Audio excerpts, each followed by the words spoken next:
ओम नमो भगवते वासुदेवाय। ओम नमो भगवते वासुदेवाय। ओम नमो भगवते वासुदेवाय। ओम अज्ञानतिमिरान्धस्य ज्ञानाञ्जनशलाकया चक्षुरुन्मीलितं येन तस्मै श्रीगुरवे नमः। श्रीचैतन्यमनोभीष्टं स्थापितं येन भूतले स्वयं रूपकदा मह्यं ददाति स्वपदान्तिकं। वन्देऽहं श्रीगुरोर्श्रीयुतपदकमलं श्रीगुरोर्वैष्णवांश्च श्रीरूपं साग्रजातं सागररघुनाथान्वितं तं सजीवं साद्वैतं सावधूतं परिजनसहितं कृष्णचैतन्यदेवं श्रीराधा कृष्णपादान् सागरललिता श्री विशाखान्वितांश्च। नमः ओं विष्णुपादाय कृष्णपृष्ठाय भूतले श्रीमते भक्तिवेदांत स्वामिनिति नामिने। नमस्ते सारस्वती देवे गौरवाणी प्रचारिणे निर्विशेष शून्यवादी देशतारिणे। हे कृष्ण करुणा सिंधो दीनबंधो जगत्पते गोपेश गोपिका कांत राधाकांत नमोस्तुते। हे कृष्ण करुणा सिंधो दीनबंधो जगत्पते गोपेश गोपिका कांत राधाकांत नमोस्तुते। दिव्य वृंद जयतां सुरतो पंगो मंदमतेर्गते मत्सर्वस्य पदाम्भोजो राधा मदन मोहनौ। दिव्य वृंदारण्यकल्पद्रुमादः श्रीमद्रत्नागार सिंहासनस्थौ श्रीमद्राधा श्रीलगोविंद देवो पृष्ठालिभिसेव्यमानो स्मरामि। श्रीमान् रासरसारंभे वंशी वटतटस्थितः कर्षन् वेणु स्वनैर्गोपे गोपीनाथ श्रीयस्तुनः। तप्त कांचन गौरांगे राधे वृंदावनेश्वरे वृषभानुसुते देवी प्रणमामि हरिप्रिये। नमो महावदन्याय कृष्ण प्रेम प्रदायते कृष्णाय कृष्ण चैतन्य नाम्ने गौरत्विषे नमः। पंचतत्त्वात्मकं कृष्णं भक्तरूपस्वरूपकं भक्तावतारं भक्ताख्यं नमामि भक्तशक्तिकं। वाञ्छाकल्पतरुभ्यश्च कृपा सिन्धुभ्य एव च पतितानां पावनेभ्यो वैष्णवेभ्यो नमो नमः। जय श्री कृष्ण चैतन्य प्रभु नित्यानंद श्री अद्वैत गदाधर श्रीवासादि गौर भक्तवृंद। हरे कृष्ण कृष्ण कृष्ण हरे हरे हरे राम राम राम हरे हरे। नारायणं नमस्कृत्य नरं चैव नरोत्तमं देवीं सरस्वतीं व्यासं ततो जयमुदीरयेत्। नष्टप्रायेषु अभद्रेषु नित्यं भागवत सेवा भगवती उत्तम श्लोके भक्तिर्भवति नैष्टिकी। श्रीमद्भागवत ग्रंथराज की जय। संपूर्ण भागवతం భక్తి ప్రసంగాలకి భక్తులందరికీ ఆహ్వానం। ఇది 12వ భాగం। గత 11 వారాలుగా 11 ఆదివారాలుగా నిరాఘాటంగా నిరాటంకంగా భగవద్ గురుకరుణతో శ్రీల ప్రభుపాదుల అపారమైనటువంటి అనుగ్రహంతో భాగవత ప్రవచనం జరుగుతోంది। సంపూర్ణ భాగవత ప్రవచనం జరుగుతోంది। భాగవత శ్రవణం కూడా జరుగుతోంది। విన్నవాళ్ళే మళ్ళీ మళ్ళీ వింటున్నారు, వందలాది మంది వింటున్నారు। ఇది చాలా ఆనందదాయకమైన విషయం। చూస్తే రాబోయే 2-3 దశాబ్దాలలో వేలు లక్షల్లో కృష్ణ భక్తులు మన తెలుగుదేశంలో తెలుగు రాష్ట్రాల్లో తయారు కాబోతున్నట్లుగా కనిపిస్తోంది। ఆ శుభసూచకం కనిపిస్తోంది। ఈ 12వ భాగానికి మీ అందరికీ ఆహ్వానం। ముఖ్యంగా మనం ఈ వారం కృష్ణాష్టమి పండగ జరుపుకోబోతున్నాం। ఈ సందర్భంలో కృష్ణుడి గురించి, కృష్ణుని యొక్క భక్త వత్సలత గురించి, శ్రీకృష్ణుని యొక్క అపారమైన శక్తి గురించి మనం భాగవతం ద్వారా తెలుసుకుంటే కృష్ణాష్టమి వేళకి మన భక్తి ఇంకా ద్విగుణీకృతం, త్రిగుణీకృతం, ఇంకా అనేక రెట్లు పెరగడానికి నిశ్చయంగా అవకాశం ఉంది। కాబట్టి ఈరోజు ఇంకాస్త శ్రద్ధగా శ్రీమద్ భాగవతాన్ని శ్రవణం చేద్దాం।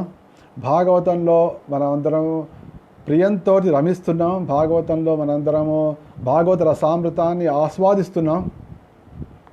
ఈ భాగవత రసం పిబత భాగవతం రసం అని చెప్పాను। పిబత భాగవతం రసం ఆలయం అంటే ముక్తి పర్యంతము, అంటే ముక్తి వరకు, ముక్తి పొందిన తర్వాత కూడా పానం చేయవలసిందే భాగవతం రసం। ఈ భాగవతం రసం ఎటువంటిదంటే ముక్తి వచ్చేంత వరకు మాత్రమే కాదు, ముక్తి పొందిన స్థితిలో కూడా ఈ భాగవతం రసంని అందరూ కూడా ఆస్వాదించాలి। దానికి చక్కటి ఉపమానమే మన భాగవత వక్త అయినటువంటి శ్రీల శుకదేవ గోస్వామి. ఆయన ఆత్మారామస్య మరియు నిర్గంతప్య వృక్రమే, ఆయన ఆత్మారాముడు అయినప్పటికీ కూడా భాగవతాన్ని పూర్తిగా అధ్యయనం చేయడానికి సన్నద్ధుడై అధ్యయనం చేసి పరమానందాన్ని అనుభవించడమే కాకుండా ఎవరైతే భాగవతం వినడానికి సిద్ధపడి ఉన్నాడో మృత్యు సమయంలో అటువంటి పరీక్ష మహారాజుకు చెప్పడానికి సిద్ధపడ్డాడు. ఆయన సాధారణంగా ఆవు పాలు పితికేంత సమయం కూడా ఎక్కడా ఉండనటువంటి అంతటి మహనీయుడు, అంతటి వైరాగ్యమూర్తి 7 పగళ్ళు 7 రాత్రులు ఒక చోట ఉండి 7 పగళ్ళు 7 రాత్రులు ఒక చోట ఉండి భాగవతం చెప్పడానికి కూర్చున్నారంటే ఆయన అంత శ్రద్ధగా భాగవతాన్ని వినడానికి ఉత్సాహం కలిగినటువంటి శ్రోత కనిపించేటప్పటికీ ఆయన ఎక్కడ కనీసం 7-8 నిమిషాల కంటే ఎక్కువగా ఉండని స్థానంలో ఆయన 7 రోజులు ఉండి 7 రోజులు ఉండిపోయారు. ఆయన ఉండిపోయి అంటే అక్కడ కనిపించినటువంటి అంటే అక్కడ పాత్రత శ్రోత యొక్క పాత్రత చాలా అద్భుతంగా ఉంది కాబట్టి ఆయన మహాయోగ్యుడైనటువంటి శ్రోత అక్కడ ఉన్నాడు కాబట్టి ఆయన శ్రీమద్ భాగవతాన్ని 7 రోజులు 7 రాత్రులు చెప్పడానికి సిద్ధపడ్డాడు. అది శుకదేవ గోస్వామి గారి యొక్క మహిమ. కాబట్టి ఎప్పుడైతే శ్రోతలు మనకు లభిస్తారో అప్పుడు వక్తకు కూడా ఎనలేని శక్తి వస్తుంది, ఎనలేని వంటి ఉత్సాహం వస్తుంది, ఎనలేని వంటి భక్తి ప్రపత్తులు హృదయంలోంచి పెళ్ళుబుగుతాయి. ఆ సముద్రంలో ఆ భాగవత కథా ప్రసంగం అనేది హృదయంలోంచి పెళ్ళుబుగుతుంది. అప్పుడు అది ఆ ఎదురుకుండా ఉన్నటువంటి శ్రోతల యోగ్యులైనటువంటి భక్తులైనటువంటి ప్రేమావిష్టులైనటువంటి భక్తుల హృదయంలోకి నేరుగా చొచ్చుకుపోతుంది. అటువంటిది భాగవతం అంటే అటువంటిది అన్నమాట. అందుకోసం మనం పోయిన వారం చర్చ చేస్తున్నప్పుడు ఈ భాగవత కథని ఒక విషయం విన్నాం. అదంటే పరీక్షదోద రాజర్షే జన్మ కర్మ విలాపనం సంస్థాచ పాండపుత్రాణ వక్షే కృష్ణ కథోదయం. సుత గోస్వామి చెప్తూ నేను ఇప్పుడు భాగవతాన్ని మొదలు పెడతాను. ఈ భాగవతాన్ని మొదలుపెట్టే ముందర మొట్టమొదలు మూడు ముఖ్యమైన విషయాలు చెప్తాను అని చెప్తూ ఆయన ఏమన్నా అంటే పరీక్షదోత రాజర్షి అయిన పరీక్ష మహారాజు యొక్క జన్మము కర్మము విలాపనము అంటే ఆయన ముక్తి కూడా అంటే అని ఆయన చెప్పారన్నమాట. జన్మము మహా అద్భుతమైనది పరీక్ష మహారాజు, ఆయన కర్మలు కూడా మహాశక్తివంతమైనవి, మహా అద్భుతమైనవి. అంతేకాకుండా ఆయన విలాపనం, ఆయన ముక్తి కూడా చాలా అద్భుతమైనది. కాబట్టి నేను మొట్టమొదలు పరీక్ష మహారాజు యొక్క జన్మ కర్మ విలాపనం చెప్తాను అని సూత గోస్వామి చెప్పినట్టుగా మనం గత వారం విన్నాం. ఎందుకంటే ఇక్కడ మహాన్ భక్తులు ఎట్లా భగవంతుడిది మన ఎట్లా ఉంటుందంటే భగవంతుడిది ఏమో మనం ఆయన ఆవిర్భావం, భగవంతుడేమో ఆవిర్భావ మహోత్సవం చేస్తుంటాం. భగవంతుడికి తిరోభావ మహోత్సవం ఎక్కడ ఉండదు. ఎందుకంటే భగవంతుడు నిత్యుడు, సచ్చిదానందుడు. కాబట్టి ఈ జగత్తులో మనకు భగవంతుడి గురించి తెలిసింది ఓన్లీ ఆవిర్భావం. కాబట్టి ఆవిర్భావం చేస్తుంటాం. కానీ భక్తులకి మహానుభావులకు వాళ్ళ యొక్క ఆవిర్భావ తిరోభావం రెండు కూడా చేస్తుంటాం. ఎందుకంటే వాళ్ళు ఈ జగత్తులో మనకు తిరోభావం వాళ్ళు కనిపిస్తూ మనకు ఒక స్ఫూర్తిని కలిగిస్తారు. వాళ్ళు ఆ స్ఫూర్తిని కలిగించడం ద్వారా ఏ విధంగా మనం ఈ జగత్తులో మన కథను కూడా ముగించాలి అనే విషయం వాళ్ళ జీవితం ద్వారా మనకు తెలుస్తూ ఉంటుంది. కాబట్టి ఇక్కడ ముఖ్యంగా సూత గోస్వామి పరీక్ష మహారాజు చెప్తూ జన్మ కర్మ విలాపనం, జన్మము మరియు విలాపనం రెండు కూడా చెప్తున్నానని చెప్పాడు. అందుకే ఆయన అంత అద్భుతంగా ఉంటుంది అన్నమాట. ఆయన గర్భంలో ఉన్నప్పుడు విషయం అంటే పుట్టినప్పటి కూడా కాదు, పుట్టక ముందర నుంచి కూడా కథ. పరీక్ష మహారాజు పుట్టక ముందర నుంచి కూడా కథ ఉంది. తర్వాత ఆయన విలాపనం, ఆయన ముక్తి విషయం. ఈ 3 విషయాలు మీకు చాలా స్పష్టంగా చెప్తాను అన్నాడు అని మనం పోయిన వారం కూడా మనం ఈ విషయంలో కొద్దిగా చర్చ కూడా చేసాం. పాండవుల అంటే ఏ విధంగా కురుక్షేత్రాల తర్వాత రంగస్థలం సిద్ధమైంది అనే ఆ విషయం మనం చర్చించాం. సూత గోస్వామి వారు ఇంకా ఈ విషయాన్ని ఇంకా ముందు చెప్తూ సంస్థాచ పాండపుత్రాణం, సంస్థాం అంటే వాళ్ళ యొక్క ప్రస్థానం, ఏ విధంగా వాళ్ళు ఈ జగత్తు నుంచి నిష్క్రమించారు. ఎందుకంటే భౌతిక జగత్తులో ఇప్పుడు బద్ధజీవులు ఉన్నారు, భక్తజీవులు ఉంటారు, ముక్తజీవులు ఉంటారు, పురుషోత్తముడు ఉంటాడు. అయితే జగత్తులో 99% ఉండే వాళ్ళందరూ కూడా బద్ధజీవులే. కొంతమంది భగవద్భక్తులు, భగవత్ పార్షదులు కూడా వస్తారు. వాళ్ళు బద్ధజీవుల్లాగా కనిపించినట్టు కూడా వాళ్ళు నిత్యముక్తులే. ఇక జగత్తులో ఉన్నట్టుగా కనిపిస్తుంటుంది, కానీ వాళ్ళు నిత్యముక్తులై ఉంటారు. పాండవులు కూడా నిత్యముక్తులు, వాళ్ళు జీవన్ముక్త స్థితిలో ఉన్నటువంటి వారు. కాబట్టి వారి యొక్క తిరోగమనం, వారి ప్రస్థానం కూడా చాలా అద్భుతంగా ఉంటుంది. అందుకోసం పాండవుల మహాప్రస్థానం అన్నారు దాన్ని. సాధారణ ప్రస్థానం కాదు, ప్రతి మానవుడిదే ప్రస్థానం. వాడు వెళ్ళేది, వాడు అదేంటి కొంతకాలం కాగానే వాడు నరకానికో స్వర్గానికో ఇక్కడ వెళ్తుంటాడు. ఎక్కడ పోయాడో తెలియదు, కానీ మనకు కనిపించేది అంటే వాడు మాత్రం శ్మశానానికి వెళ్తుంటాడు. ఇది మాత్రం స్పష్టంగా కనిపిస్తుంది. కానీ మహాభక్తులు మన శ్మశానానికి వెళ్ళి కనిపిస్తుంది. వాళ్ళ మహాప్రస్థానం, వాళ్ళు నేరుగా భగవద్ధామానికి వెళ్తారు. అందుకోసమే పాండవులు కూడా మనకు శ్మశానానికి కనిపించదు. వాళ్ళు నేరుగా నడుస్తూ ఉత్తరదిక్కుగా వెళ్ళిపోయి వాళ్ళు భగవద్ధామానికి వెళ్ళి. అందుకోసమే పాండవులది అయింది మహాప్రస్థానం. అందుకోసం సంస్థాచ పాండుపుత్రాణం వక్ష్యే కృష్ణ కథోదయం.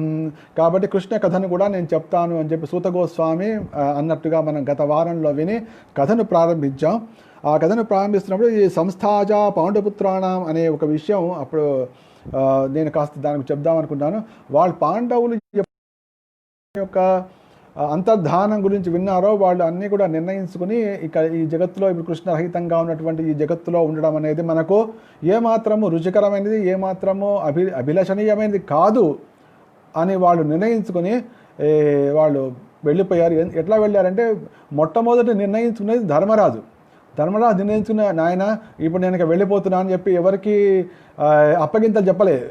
తను చేయవలసిన, ఎందుకంటే ధర్మరాజే రాజుగా నియమించబడ్డాడు కాబట్టి తన తదనంతరము తమ పౌత్రుడైనటువంటి పరీక్షణ్ మహారాజుకు రాజ్యాభిషేకం చేసి తమ్ముళ్ళకి ఎవరికి భార్యకి చెప్పకుండా వెళ్ళిపోవడం మొదలుపెట్టాడు. అంతే. ఇంకా మళ్ళీ అప్పగింతలు అటువంటి ఏం లేదు, బయలుదేరి వెళ్ళిపోయాడు. ఈ విధంగా ఆయన యొక్క వస్త్రధారణ ఒక ద్వేషదింబరిలాగా, ఒక రాజుగా ఉండే వ్యక్తి తన తన వస్త్రాలను త్యజించి ఒక బికారి, ఒక సాధువు వస్త్రాలను ధరించి గడ్డాన్ని పెంచుకొని ఒక చేత కట్టబట్టుకుని వెళ్ళిపోయాడు. అంతే.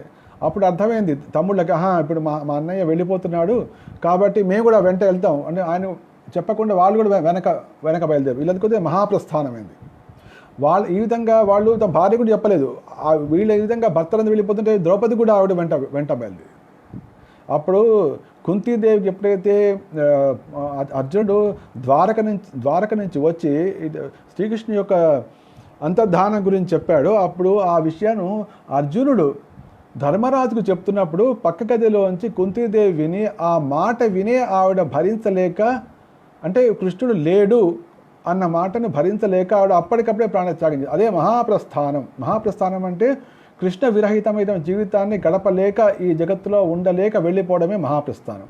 అది సాధారణ ప్రస్థానం కాదు, మహాప్రస్థానం. ఏ విధంగా అయితే మహామంత్రం, మన మహామంత్రం అంటాం. మంత్రాలు చాలా ఉంటాయి జగత్తులో, కానీ మహామంత్రం హరే కృష్ణ కృష్ణ కృష్ణ హరే హరే, హరే రామ రామ రామ హరే హరే, ఇది మహామంత్రం. అయితే పాండవులు కూడా మహాప్రస్థానం, కుంతిదేవి కూడా మహాప్రస్థానం. అదేవిధంగా ప్రభువులు చాలా మంది ఉంటారు, కానీ మనందరినీ ఉద్ధరించి మనందరినీ కాపాడేవారు కాబట్టి చిత్రమైన మహాప్రభువు అని పేరు వచ్చింది. అంటే మహా అనే శబ్దం ఎక్కడొస్తుంది అంటే దాన్ని మించిన వాళ్ళు ఎవరు ఉండరు అన్నప్పుడే మహా అని వస్తుంది. అందుకోసం వదాన్యులు అంటే కరుణ గలవారు, తర్వాత దానం గుణం గలవారు అన్న వాళ్ళని వదాన్యులు అంటారు. కానీ చైతన్య మహాప్రభు మహావదన్య, నమో మహావదన్యాయ కృష్ణ ప్రేమ ప్రదాదే. అందరూ ఏమైనా ఇవ్వగలరు, కానీ కృష్ణ ప్రేమ ఎవరన్నా ఇవ్వగలరా? ఎవరు ఇవ్వలేరు. కానీ సాక్షాత్తుగా కృష్ణుడే వచ్చి కృష్ణ ప్రేమను ఇచ్చాడు కాబట్టి ఆ చైతన్య మహాప్రభు రూపంలో ఆయనను మహావదాన్యాయులు అని చెప్పడం జరిగింది. మహా అనే శబ్దం అక్కడ వస్తుంది. అందుకోసం భాగవతంలో చైతన్య మహాప్రభు ఇంకోది మహాపురుష అనే పదం కూడా వచ్చింది. చైతన్య మహాప్రభుకి 2 ముఖ్యంగా శ్లోకాలు చైతన్య మహాప్రభు యొక్క వర్ణన కోసం. అంటే కలియుగంలో చైతన్య మహాప్రభు రాబోతున్నారు ఆ సంగతి అన్నప్పటికీ కూడా ద్వాపర యుగాంతంలోనే శ్రీల వ్యాసదేవుల వారు చైతన్య మహాప్రభు రాబోతున్నారని చెప్పి చైతన్య మహాప్రభుని వర్ణిస్తూ మహాపురుష శ్లోకాలు 2 ఉన్నాయి. ధ్యేయం సదా పరిభవగ్నమభీష్టదోహం తీర్థాస్పదం శివ విరించునుతం శరణ్యం భృత్యార్తిహం ప్రణత భవాబ్దిపోతం వందే మహాపురుషతే చరణారవిందం త్యక్త్వా సుదుస్తర సురేప్సిత రాజ్యలక్ష్మీ ధర్మిష్ట ఆర్య వచసా యదగాదరణ్యం మాయామృగం దయతయేప్సిత అన్యధావద్ వందే మహాపురుషతే చరణారవిందం. ఈ విధంగా మహాపురుష యొక్క అద్భుతమైనటువంటి కీర్తన రెండు అద్భుతమైన శ్లోకాలు శ్రీమద్ భాగవతంలో ద్వాపర యుగాంతంలోనే కలియుగంలో 5 ఏళ్ల తర్వాత రాబోతున్నటువంటి మహాప్రభువు గురించి మొట్టమొదటి మహాపురుష విషయం దాంట్లో వచ్చింది. ఈ విధంగా పాండవుల మహాప్రస్థానం, ఎందుకంటే అది సాధారణమైన ప్రస్థానం కాదు, శ్రీకృష్ణుడితోటి ముడిపడినటువంటి, అది కూడా దాంట్లో ఇంట్లో ఒక వ్యక్తి కాదు, సమస్తం ఇంట్లో పాండవులందరూ కూడా, పాండవుల తల్లి, పాండవుల భార్య, వీళ్ళందరూ కూడా ప్రతి ఒక్కళ్ళు కూడా శ్రీకృష్ణుడితోటే ఓతప్రోతమైపోయారు. వాళ్ళ జీవితాలన్నీ కూడా శ్రీకృష్ణుడితో ముడిపడిపోయినాడు. ఇట్లా ముడిపడిపోవడం కాదు, దాంట్లో ఒకదాన్ని కూడా పెనవేసుకుని పోయినాయి. ఆ పెనవేసుకుని పోయినారు కాబట్టి వారి యొక్క తిరోగమనం మహాప్రస్థానంగా చెప్పబడింది. ఈ విధంగా పాండవుల మహాప్రస్థానం గురించి, అంటే పాండవుల మహాప్రస్థానం గురించి, తర్వాత కృష్ణ కథ గురించి చెప్తాను అని సూత గోస్వామి అనడంతో మనం నిన్న పోయిన వారం మన కథ మొదలైంది. అయితే మొత్తం వారం మొత్తం నిన్న పోయిన ఆదివారం మొత్తం కథ విన్నాం. కథ విన్న తర్వాత అక్కడ ధర్మరాజుని మళ్ళీ రాజుగా అభిషిక్తం చేయడం, అంతకుముందు అశ్వత్థామ ప్రయోగించినటువంటి బ్రహ్మాస్త్రం నుంచి జగత్తును కాపాడడం.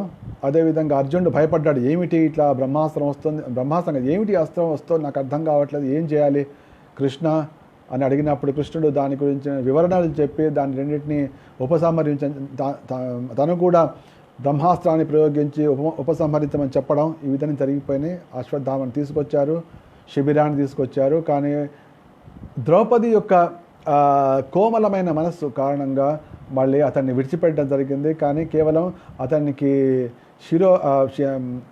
శిరోజాలని ఖండించి శిరోజాల్లో ఉన్నటువంటి మణిని లాగేసుకొని అతన్ని తరిమి వేయడం ద్వారా, అంటే ఒక బ్రాహ్మణుని అవమానించడం, అంటే అవమానం ద్వారానే వాడికి మరణాన్ని ప్రసాదించి వాళ్ళు తరిమి వేయడం జరిగింది. దాని తర్వాత పాండవులకు, అంటే ధర్మరాజుకు రాజ్యాభిషేకం చేయడం, కృష్ణుడు రాజ్యాభిషేకం చేసి తర్వాత ఏం చేశాడంటే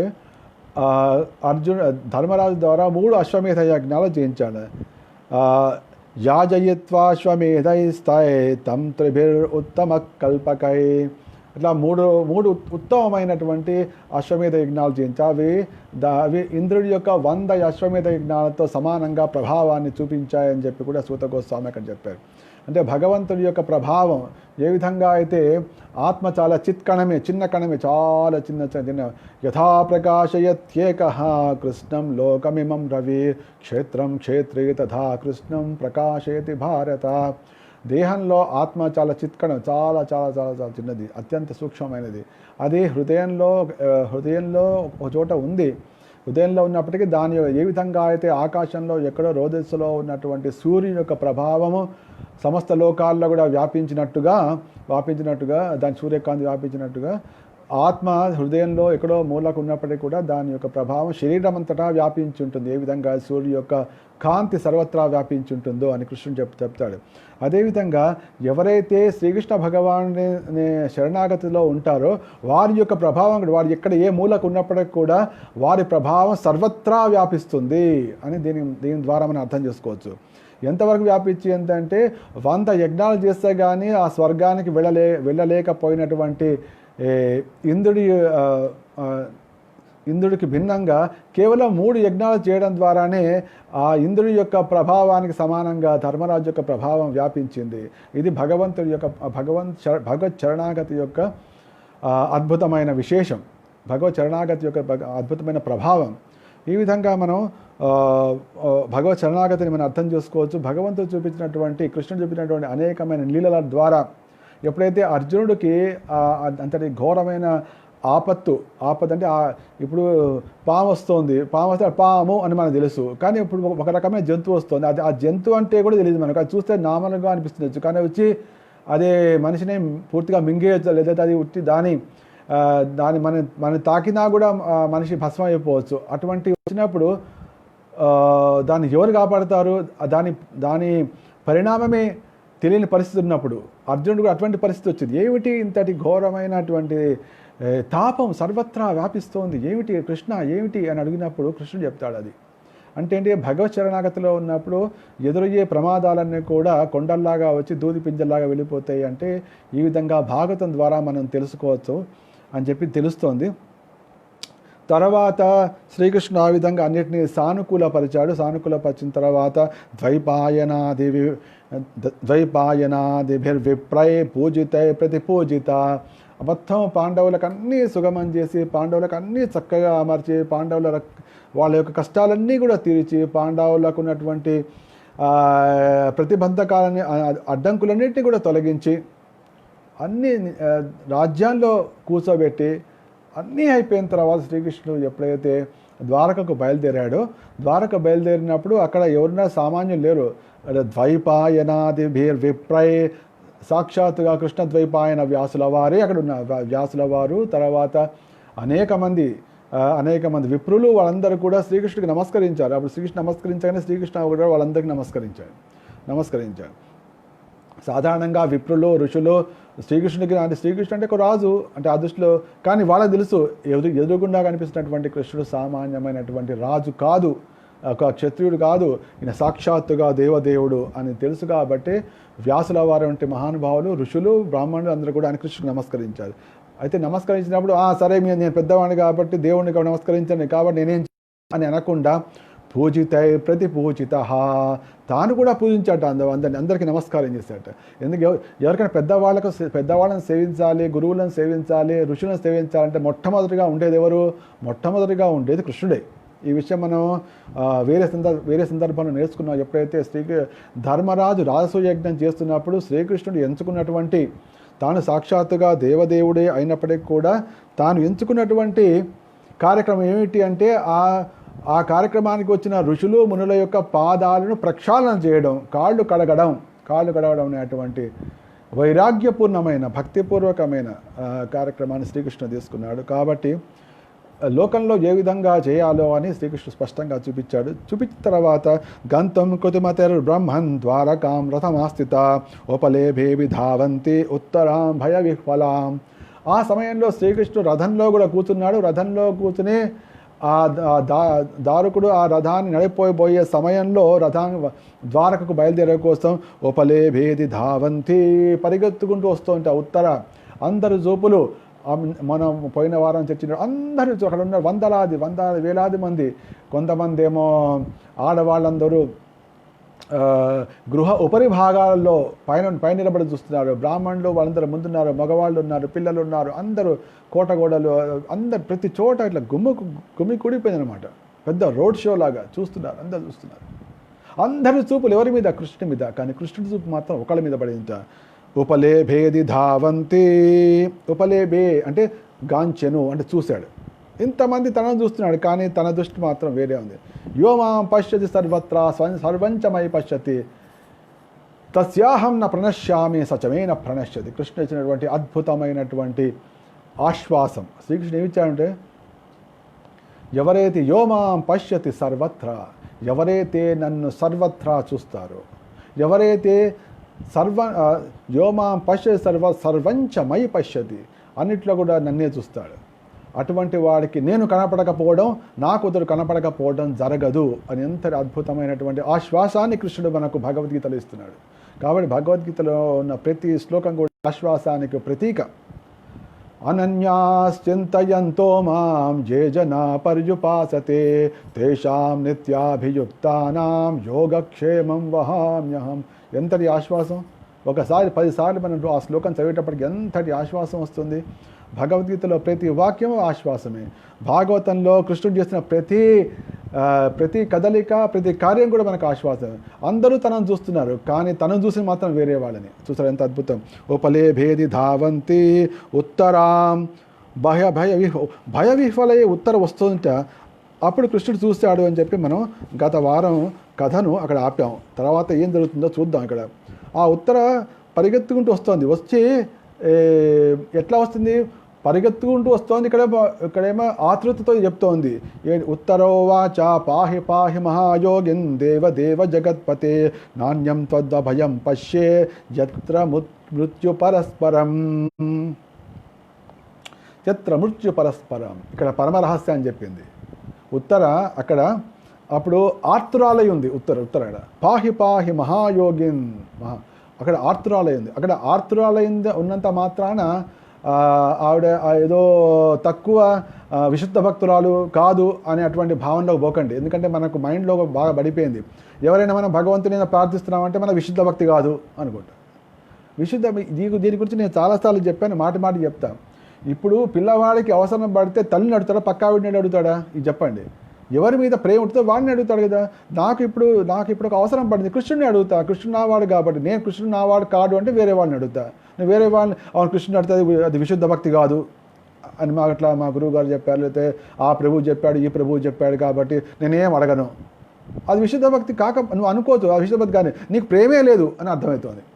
ఎవరినో ఒకరిని వెళ్ళి అడుగుతావు కదా, నీకో కష్టం వచ్చింది, నీకేదో కష్టం వచ్చినప్పుడు నువ్వేం చేస్తావు, కృష్ణుని అడిగితే విశుద్ధ భక్తి కాదు కాబట్టి కృష్ణుని అడగను.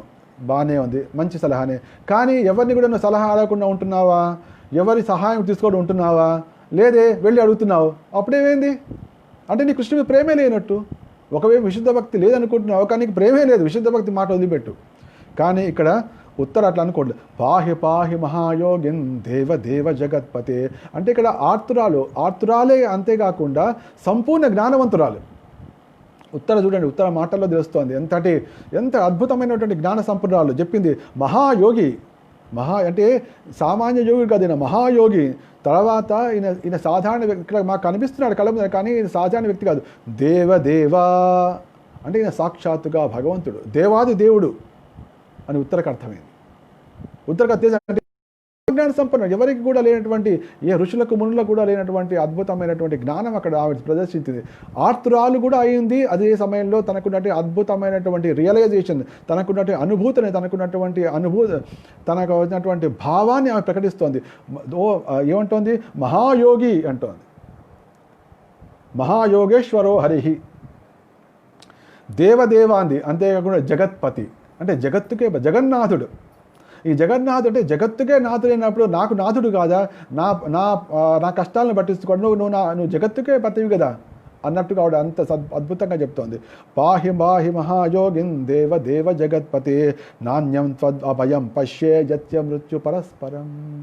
ఇక్కడ అద్భుతమైన తత్వాన్ని కూడా చెప్పింది. అద్భుతమైన తత్వం ఏం చెప్పింది, యత్ర మృత్యు పరస్పరం. ఇక్కడ ఈ ద్వంద్వపూర్ణ జగత్తు ఎట్లా ఉంటుందంటే మొత్తం మృత్యుమయం అంటే డెత్ ఎట్ ఎవ్రీ స్టేజ్, అడుగున మృత్యువుతో నిండి ఉంటుంది. ఎత్ర మృత్యు ఎచ్చడైతే మృత్యు తప్ప అంటే మృత్యువులో ఎక్కడైతే మృత్యు నుంచి ఎవరిని కాపాడలేరో అది ఎత్ర మృత్యు పరస్పరం. అంటే ఒక వ్యక్తిని ఇంకో వ్యక్తి మృత్యు నుంచి కాపాడలేనటువంటి స్థానం ఎటువంటిది ఏదంటే ఇది భౌతిక జగత్తు. అటువంటి పరిస్థితిలో ఎవరు కాపాడగలరు, స్వామి నువ్వే మహాయోగివి, దేవుడివి, జగత్పతివి అయిన నువ్వే కాపాడగలవు. అందుకోసమే పాహి రక్షించు 2 సార్లు. అంతమంది అర్జునుడు కృష్ణ మహాబాహు అన్నాడు. అంటే అక్కడ తత్తరపాటుతోటి, అక్కడ ఆతులతోటి కృష్ణ అంటున్నాడు. ఇక్కడ పాహి అంటుంది ఆవిడ, అంటే రక్షించు అంటే అక్కడ ఈవిడకు ప్రాబ్లం తెలిసిపోయింది, ఈవిడకు ఏ ఆపద వస్తుందో తెలిసిపోయింది కాబట్టి నన్ను కాపాడు అంది. అక్కడ అర్జునుడికి ఏమో అర్థం కాలేదు, కృష్ణ ఏమిటిది అడుగుతున్నాడు. అంటే అక్కడ అర్జునుడికి ఆసన్నమైన ప్రమాదం కూడా అర్థం కాలేదు. అది అర్జునుడి పరిస్థితి. ఆయన అప్పుడు కూడా కృష్ణ మహాబాహు అని అడిగాడు. ఇక్కడేమో ఉత్తరకి ఆ ప్రమాదం ఏమిటో అర్థమైంది కాబట్టి ఇక కాపాడు ఏదో ప్రమాదం అని చెప్పలే, కాపాడేది మొట్టమొదలు. నాకు ప్రమాదం ఎదురైంది, నా వస్తువు అవేం చెప్పలే, కథలు చెప్పలేదు, కాపాడు అంటే తెలియగలవాడ పది కావాల్సింది ఏంటి, నన్ను కాపాడు ఫస్ట్. అంత తెలియగల ఆవిడ. పాహి మహాయోగిన్ దేవ జగత్పతి అని చెప్పి నన్ను కాపాడు అంది. ఎక్కడంటే ఈ స్థానంలో మృత్యు నుంచి ఎవరిని కాపాడలేరు. అంటే ఇక్కడ మృత్యు వస్తోంది నాకు కాబట్టి నువ్వు కాపాడాలి అని చెప్పి ఆవిడ ఎంత తెలివిగా, ఎంత గంభీరంగా, ఎంతటి జ్ఞానంతో, ఎంతటి ఆతృతతోటి, ఎంత ఆర్తితోటి, ఎంతటి శరణాగత భావంతో అంతో మనం అర్థం చేసుకోవచ్చు. ఈ ద్వంద్వపూర్ణ జగత్తు ఇక్కడ ఇక్కడ భక్తివేదాంత స్వామి ప్రభుపాల రాస్తూ ఆధ్యాత్మిక జగత్తు అనేది అద్వయమైన జగత్తు. అంటే అక్కడ ద్వైతం అనేది ఉండదు. కానీ ఈ భౌతిక జగత్తులో ఎప్పటికి కూడా ద్వైతం అనేది అంటే రెండు ఉంటాయి. ఒకటి ఆత్మ, ఒకటి అనాత్మ. శరీరమేమో అనాత్మ, శరీరంలో ఉండదేమో ఆత్మ. ఇలా ఈ విధంగా రెండు ఉంటాయి. ఇక్కడ జన్మము ఉంటుంది, మృత్యువు ఉంటుంది అని రెండు ఉంటాయి. కానీ ఆధ్యాత్మిక జగత్తులో మాత్రం అటువంటి ఉండదు. అటువంటి మాత్రం ఉండదు. తర్వాత ఈ ద్వంద్వపూర్ణమైన జగత్తు కారణంగా ఇక్కడ మృత్యు అనేది అనివార్యంగా ఉంటుంది కాబట్టి మన సంపూర్ణ కార్యాలను సిద్ధించేంత వరకు మనం భగవంతుని రక్షణలో సర్వదా నిలిచి ఉండడం అనేది చాలా శ్రేయస్కరమైంది. అంటే మనం అనొచ్చు, ఏంటి వాళ్ళు కృష్ణుని పక్కనే పెట్టుకున్నారు, ఎందుకు అంత దేహం మీద భ్రాంతి ఎందుకు, దేహం ఎప్పుడైనా పోయేది కదా. అటువంటి తత్వం ఆవిడ బడకలే, నన్ను కాపాడు అంది. ఎందుకంటే అక్కడ ఆవిడ చేయవలసిన కార్యం ఒకటి ఉంది కాబట్టి. ఆ కార్యం ఏంటో చెప్పబోతోంది. అభిద్రవతి మామేష శరస్తప్తాయశో విభో కామం దహతు మాం నాథ మామే గర్భో నిపాత్యతాం. ఇప్పుడు నేను చేయవలసిన కార్యం ఈ జగత్తులో కృష్ణ ఇంకా ఉంది. ఈ జగత్తులో నేను చేయవలసిన కార్యక్రమం కూడా ఇంకా ఉంది. ఎప్పుడైతే ప్రభుపాదుల వారు ఫస్ట్ అమెరికాకి వెళ్ళినప్పుడు ఆయనకు తీవ్రమైన అనారోగ్యం చేసినప్పుడు ఆయన భారతదేశానికి తిరిగి వస్తూ అప్పుడు చెప్పారనమాట శిష్యులకి, ఇంకా మా గురువు గారి కార్యక్రమం పూర్తి కాలేదు కాబట్టి ఆయనను కాపాడవలసింది అని అందరు ప్రార్థించండి అన్నప్పుడు శిష్యులందరూ కూడా ఏకాగ్రమైనటువంటి చిత్తంతో వాళ్ళు కృష్ణుని ప్రార్థించారు. మా గురువు గారి వచ్చిన కార్యక్రమం ఇంకా పూర్తి కాలేదు కాబట్టి కృష్ణ ఆయన ఇక్కడ ఉంచు అని చెప్పి వాళ్ళు ప్రార్థించారు. అంటే ఈ విధంగానే ఇక్కడ కూడా ఉత్తర కూడా కామం దహతు మాం నాథా మామే గర్భో నిపాత్యతాం. ఇప్పుడు ఒక శరము అంటే ఒక అస్త్రము చాలా తీవ్రమైన గతితోటి దహిస్తున్నట్టుగానే అభిద్రవతి మామేష శరస్తప్తాయశో విభో. తప్తమయమైనటువంటి అంటే ఏంటి, అగ్నిమయమైనటువంటి లోహంతో బాణం ఒకటి తీవ్రంగా వస్తుంది. నాథ, అది నన్ను వచ్చి దహించినా పర్వాలేదు కానీ నా గర్భాన్ని మాత్రం దహింపజెయ్యనీయకు. ఆవిడ చాలా తెలియగలది. ఎందుకంటే పాండవుల యొక్క సంతతి మొత్తం నశించిపోయారు. పాండవుల మిగతా ఎవరు కూడా లేరు. పాండవుల పుత్రులు కూడా ఎవరు లేరు. ఇప్పుడు పాండవులు వెళ్ళిపోయిన తర్వాత అపాండవీయం అంటే పాండవుల మనకి వంశాలు ఉండకుండా ఉండడం కోసం అశ్వత్థామ ప్రయోగించాడు. కాబట్టి ఇప్పుడు మిగిలిన వంశాంకురం ఒక్కడే, అది ఉత్తర గర్భంలో ఆ వంశాంకురం. కాబట్టి పాండవుల వంశాన్ని నిలబెట్టాలనేటువంటి జ్ఞానం ఆవిడకు ఉంది. కాబట్టి నన్ను దహించినా పర్వాలేదు కానీ నా గర్భాన్ని మాత్రం దహింపజేయనీయకు. హే నాథ, నువ్వే నాకు నాథుడు. అంటే నన్ను రక్షించేవాడు నువ్వే. నాథ అంటే ఓన్లీ భర్త అనే కాదు, భర్త అంటే భరించేవాడు. భర్త అంటే మొగుడని కాదు, భర్త అని మొగుడు వస్తుంది. ఎందుకంటే ఈ జగత్తులో భార్యను పోషించేది మొగుడే కాబట్టి భర్త వచ్చేది. కానీ నాథ అంటే రక్షించేవాడు. అందుకోసం వాడు కామం దహతు మాం నాథ మామే గర్భో నిపాత్యతాం. కానీ ఆ బాణం మాత్రం నా గర్భాన్ని దహించకుండా మాత్రం చూడు, ఇది నేను కోరుతున్నా అని చెప్పావింది. అంటే ఇక్కడ ఈ మృత్యుమైన జగత్తులో ఎవరో ఆ మృత్యు నుంచి కాపాడలేరు, కానీ నువ్వు కాపాడగలవు. కాబట్టి రక్షమాం చెప్పి ఆవిడ అద్భుతంగా అడిగింది. ఇక్కడ దీనిలో భక్తివేదాంత స్వామి ప్రభుపాదుల వారు ఈ భాష్యంలో చాలా అద్భుతంగా రాశారు. ఎవరైనా ఇప్పుడు కురుక్షేత్ర రణరంగంలో అభిమన్యుడు తన దేహాన్ని సాధిస్తాడు. అక్కడ అతనికి ప్రాణత్యాగం చేస్తాడు. ప్రాణత్యాగం చేసినప్పుడు ఆ సమయంలో ఉన్నటువంటి సంస్కారం, ఆచరణ సంప్రదాయం ప్రకారం భర్తతో పాటుగా భార్య కూడా సహగమనం చేయవలసి ఉంటుంది. అది స్వచ్ఛందంగానే. కానీ ఆ సమయంలో ఉత్తర ఆవిడ సహగమనం చేయలేదు. ఎందుకంటే ఉత్తర గర్భంలో ఒక శిశువు ఉన్నాడు. అభిమన్యుడి యొక్క బీజం దాంట్లో ఉంది కాబట్టి ఆవిడ సహగమనం చేయలేదు. ఇప్పుడు తన గర్భంలో ఉన్నటువంటి శిశువు యొక్క రక్షణని ఆమె కోరుకుంది తప్ప తనను కోరుకోలేదు అని చెప్పి ఆయన ప్రభుపాదుల వారు, అంటే ఆ పిల్లవాడి లోపల ఉన్న శిశువు యొక్క రక్షణ భారం తనదే అని. ఈవిడ ఉత్తర ఎంతటి అద్భుతమైన ఏంటంటే ఆమె ఒక మహారాజు యొక్క కుమార్తె, ఒక మహారాజు యొక్క కుమార్తె, తర్వాత ఒక మహావీరుడి భార్య, తర్వాత ఒక మహావీరుడి యొక్క శిష్యురాలు, తర్వాత ఒక మహావీరుడికి తల్లి కాబోతోంది. అంత అద్భుతం. 4 రకాలు ఉంటాయి. ఒకటేమో తండ్రి మహారాజు, భర్త మహావీరుడు, తర్వాత గురువు కూడా మహావీరుడు, తర్వాత కుమారుడు కూడా మహావీరుడు కాబోతుడు. అట్లా ఆ విధంగా ఉత్తర మొత్తం చుట్టూ కూడా అందరితోటి అద్భుతమైనటువంటి శౌర్యవంతులు, పరాక్రమవంతులు, తేజోవంతులు, భక్తిమయ కలిగిన వారితోటి ఆవిడ చుట్టబడి ఉంది. పాండవులు ఎప్పుడైతే అరణ్యవాసానికి వెళ్ళారో, అరణ్యవాసానికి వెళ్ళినప్పుడు చివరి సంవత్సరం వాళ్ళు అజ్ఞాతవాసం చేయాల్సి వచ్చింది. అజ్ఞాతవాసం చేయవలసిన సమయంలో వారు విరాటరాజు దగ్గర ఉన్నారు. ఆ విరాటరాజు దగ్గర ఉన్నప్పుడు అక్కడ అర్జునుడు ఈ ఉత్తరకి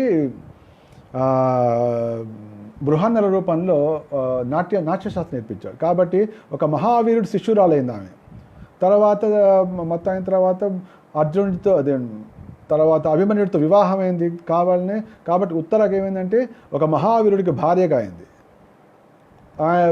విరాటరాజు చిన్నవాడైనప్పటికీ, అంటే చాలా శక్తి చిన్నవాడైనప్పటికీ కూడా పాండవులంతటి మహనీయులకే ఆయనకు ఒక సంవత్సర పాటు ఆయనకు ఆశ్రయం ఇచ్చాడు. కాబట్టి ఒక మహారాజుగా, ఒక పెద్ద పేరెన్నికన్న రాజుగా అయ్యాడు. ఆయన ఒక చరిత్రలో ఒక మంచి స్థానం ఆయనకు లభించింది. తర్వాత ఆ ఉత్తర గర్భాన్ని నుంచే మన భాగవతానికి నాయకుడైనటువంటి పరీక్ష మహారాజును జన్మించడం వలన ఆవిడ మా వీరమాత కూడా అయింది. కాబట్టి ఉత్తర అన్ని విధాలుగా చూసినా చాలా అద్భుతంగా ఉంటుంది. ఆవిడ ఆ విధంగా ప్రతి వనిత కూడా ఇటువంటి అద్భుతమైన స్థితిని కోరుకోవాలి.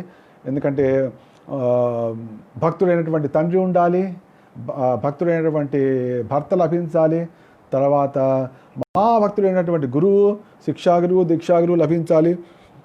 అంతేకాకుండా మహాభక్తుడైనటువంటి సంతానం కూడా కలగాలి. అప్పుడు స్త్రీ యొక్క జీవితం చాలా సౌభాగ్యవంతమైంది అని మనం చెప్పుకోవచ్చు. తను ధన్యురాలి అని కూడా చెప్పుకోవచ్చు. ఆవిడ భక్తి చేసినా చేయకపోయినా ఆవిడకి చింత లేదు. ఎందుకంటే భర్త వల్ల ఆవిడ ఉద్ధరించబడుతుంది, కొడుకు వల్ల ఉద్ధరించబడుతుంది, గురువు వల్ల ఆవిడ భక్తి చేసినా చేయకపోయినా పర్వాలేదు. అక్కడ అంతేగా సునీతిని చూస్తే మనం సునీతి చాలా భక్తి చేసింది అని మనం ఇక్కడ చూడము.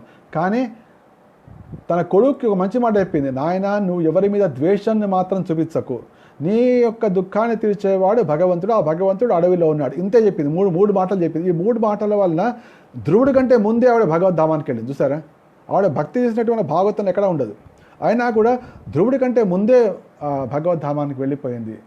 కాబట్టి స్త్రీల యొక్క ఒక మహోన్నతమైన స్థితి ఏమిటంటే తండ్రికి, భర్తకి, తర్వాత గురువుకి, తర్వాత పుత్రుడికి భక్తి మార్గంలో సహాయపడితే చాలు, వాళ్ళు భగవద్ధామానికి చాలా సులభంగా ఎటువంటి సంశయం లేకుండా వెళ్ళగలరు. అంతటి మహోన్నతమైనటువంటి అద్భుతమైనటువంటి అవకాశం స్త్రీలకు ఉంటుంది. కాబట్టి మన స్త్రీలకు ఎప్పుడైనా కూడా అందరూ మన చేతులు జోడించి నమస్కరించాలి.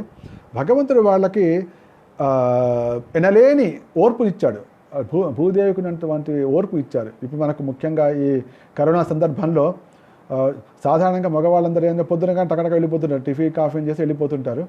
కాబట్టి ఇంట్లో వాళ్ళు ఎంత కష్టపడతారనే సంగతి తెలీదు. ఇప్పుడు కనీసం 5-6 నెలల నుంచి మగవాళ్ళందరికీ తెలుస్తుంది, అమ్మ ఈ మా భార్య చాలా చాలా బాగా పనిచేస్తుంది, పని వాళ్ళు లేకపోయినా పని చేస్తూనే ఉంది, కనీసం తెలుసుకునే అవకాశం ఉంటుంది. కాబట్టి ఎంత ఓపికగా ఇల్లు దుడుచుకోవడం, వంటలు చేయడం, అంట్లు కడుక్కోవడం, ఇది చేయడం, అది చేయడం చేస్తూనే ఉంటాం. అంత ఓపిక ఎట్లా వచ్చింది? వాళ్ళు విసిగేం రాదు. అదే భగవంతుడు ఏర్పాటు చేసినటువంటి భగవంతుడు ఇచ్చినటువంటి అద్భుతమైన ఏర్పాటు. అందుకోసమే వాళ్ళకి స్పెషల్ కన్సెషన్ అంటే భర్తకి మంచిగా భక్తిలో తోడ్పడితే, తండ్రికి భక్తిలో పెళ్లి కాకముందు భక్తిలో తండ్రికి తోడ్పడినప్పుడు, పెళ్ళైన తర్వాత భర్తకు భక్తిలో తోడ్పడినప్పుడు, అదేవిధంగా గురువు గారు ఎప్పుడు వచ్చినా ఆయనకు భక్తితో సేవ చేసినప్పుడు, అదేవిధంగా పుత్రుడిని ఒక భక్తుడిగా చేసినప్పుడు చాలు. అదే ఆవిడ మహోన్నతమైన భక్తి. ఆ నలుగురి నుంచి కూడా ఆవిడకి వచ్చేస్తుంది. ఏం భక్తి చేయగలరు, ఒక్కొక్కరు 4 వంతు ఇచ్చినా కూడా వాళ్ళకి 100%. కాబట్టి స్త్రీలు మాతాజీలు చాలా ధన్యాత్మురాలు. అందరూ కూడా వందనం. మిమ్మల్ని చూసి మీరు గర్వపడండి, ఆహా నాకు స్త్రీ జన్మ వచ్చింది, భక్తి మీద జన్మ వచ్చింది, నేను చాలా అదృష్టవంతురాలు అనుకోండి. కాబట్టి మీకు ఎటువంటి చింత లేదు, అందరికీ నేను అభయం ఇస్తున్నా. సో ఈ విధంగా ఆ ఉత్తర అడిగిందనమాట. ఉత్తర చెప్పేసింది, ఎటువంటి సిగ్గు, ఎటువంటి సంశయం, ఎటువంటి సందేహం లేకుండా మనసు చెప్పేస్తుంది. ఇప్పుడు ఏదో బాణం వస్తుంది, తీవ్రమైన తపస్సు, తీవ్రమైన తేజంతో వస్తుంది, అది నన్ను దహించినా పర్వాలేదు, కానీ నా గర్భాన్ని మాత్రం నశింపజేయకుండా, గర్భో నిపాత్యత, కానీ గర్భాన్ని విచ్ఛత్తి చేయకుండుగాక అని చెప్పి ఆవిడ ప్రార్థించినప్పుడు ఏం చేశాడు కృష్ణుడు అని సూత గోస్వామి చెప్పు. ఉపధార్యవచస్తస్య భగవాన్ భక్తవత్సల అపాండవమిదం కర్తృం ద్రోణీరస్యమబుధ్యత. ఆ విధంగా అయితే ఇక్కడ ఏం జరుగుతుందో, ఇప్పుడు ఆవిడ పరిగెత్తుకుంటూ వచ్చింది, కృష్ణుడు రథంలో కూర్చున్నాడు, ఇట్లా రథం స్టార్ట్ కాబోతుంది, దాని రథం ఇలా గుర్రాలు కదలబోతున్నాయి, ఇంత పరిగెత్తుకుంటూ వచ్చింది, ఇక్కడ పాహి పాహి కాపాడు కాపాడు వచ్చి అందరు ఏమిటి అరుస్తుంది, ఏం జరిగింది అనేది వీళ్ళిద్దరికి మాత్రమే తెలుసు. ఆ బాధితురాలికి తెలుసు, ఆ బాధితురాలిని కాపాడబోయే కృష్ణుడికి తెలుసు, వీళ్ళిద్దరికి తప్ప ఇంకెవరికి తెలియదు ఏం జరిగింది, ఎవరికి తెలియదు. అది రహస్యం.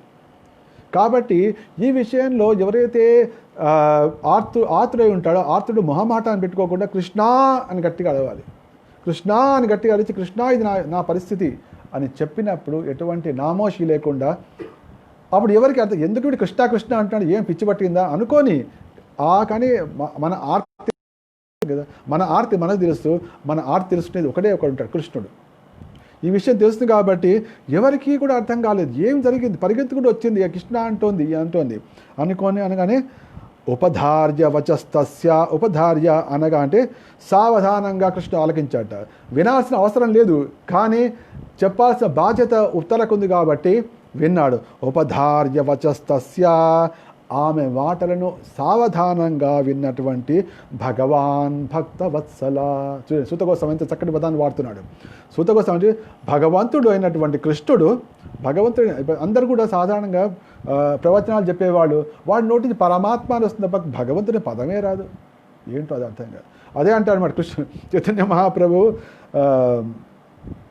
మహాప్రభు కాశీ నగరంలో ఉన్నప్పుడు బ్రాహ్మణ, ఏమిటండి ఈ మహాప్రభు వీళ్ళందరూ వాడు పరమాత్మ ఇది అంటున్నారు తప్ప కృష్ణుడు అనట్లేదు అంటే, అప్పుడు చైతన్య మహాప్రభు మాయావాది కృష్ణ అపరాధి, మాయావాది కృష్ణ అపరాధి అంటే వాళ్ళ నుంచి కృష్ణ అనే పదం రాదుట, వాడు భగవంతుడు అనే పదం రాదు, వాడు ఎప్పుడు పరమాత్మ అంటుంటాడు. పరమాత్ముడు ఈ జగత్తుని రక్షించే అటువంటి పదాలు అంటాడు తప్ప కృష్ణ అనే పదం రాదు. ఎందుకంటే మాయావాది కృష్ణ అపరాధి.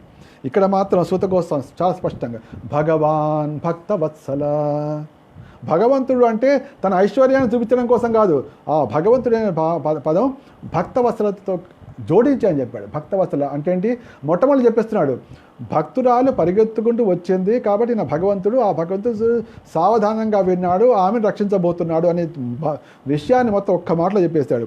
ఉపధార్య వచస్తస్య భగవాన్ భక్తవత్సల అపాండవమిదం కర్తుం. మొత్తం ఈ జగత్తును అపాండవీయంగా చేద్దామని ద్రౌణి అంటే అశ్వత్థామ చేసినట్టు పదన్న మాట అని కృష్ణుడికి అర్థమైంది, అప్పటికప్పుడు అర్థమైంది. అపాండవమిదం కర్తృం ద్రోణీరస్యమబుధ్యత. ఈ జగత్తును అపాండవీయంగా పాండవరహితంగా చేద్దామని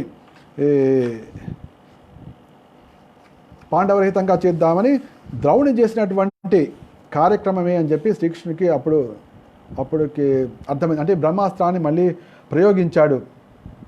కానీ భగవంతుడి యొక్క ఆలోచన ఏమిటి, కృష్ణుడి యొక్క ఆలోచన అక్కడ ధర్మ సంస్థాపన ఆదాయ కదా, నేను ధర్మ సంస్థాపన కోసం కదా నేనున్నది, ధర్మ సంస్థాపన కోసం వచ్చి పాండవుని నేను రాజ్యాభిషేకం చేస్తాను, రాజ్యంలో కూర్చోబెట్టాను అంటే దీంతో అయిపోతుందా, నా ముందు వచ్చి ఎవడన్నా చేస్తాడు అట్లా మళ్ళా. కాబట్టి ఇటువంటి నేను ఎట్టి పరిస్థితిలో నేను దీని ముందుకు పోనివ్వను, దీన్ని చేయనివ్వను అని భగవంతుడు అన్నాడు. ఈ భక్తులను కాపాడడం నా కర్తవ్యం, భక్తవత్సలుడు అనే పేరు నాకు ఉంది. కాబట్టి ఈ జగత్తు పాండవ రహితంగా కావడం అతనికి ఇష్టం లేదు, కృష్ణుడికి ఇష్టం లేదు. అందుకే పాండవ ఆదర్శనీయ భక్తుల వంశం కదా, పాండవులది ఆదర్శనీయ భక్తుల వంశం కాబట్టి జగత్తు అపాండవీయం కావద్దు అని అనుకున్నాడు. అనుకుని అంటే శ్రీకృష్ణ మనసులో ఇది ఉంది. అంటే అప్పటికే నన్ను కాపాడు ఏదో అని అనేటప్పటికీ పాండవులు కూడా ఈ మాట వినిపించినాయి. పాండవులు కూడా ఈ మాట వినిపించగానే వాళ్ళందరూ కూడా వాళ్ళ యొక్క వాళ్ళ ఆయుధాలు ఇమిడియట్ పట్టుకున్నారట. కానీ ఇది ఎటువంటిది అంటే బ్రహ్మాస్త్రం అనేది అత్యంత సూక్ష్మమైన అస్త్రం. అది శస్త్రాలతో పోయేది, శస్త్రాలతో దాన్ని ఎదిరించే అవకాశం లేదు. అది దానికి తగ్గటువంటి శక్తివంతమైనదే కావాలి. అందుకోసం వ్యసనం వీక్ష తత్తేషాం అనన్య విషయాత్మనాం సుదర్శనేన స్వాస్త్రేణ స్వానాం రక్షాం వ్యదాద్విభో. ఇప్పుడు పాండవులను రక్షించడం వ్యసనం.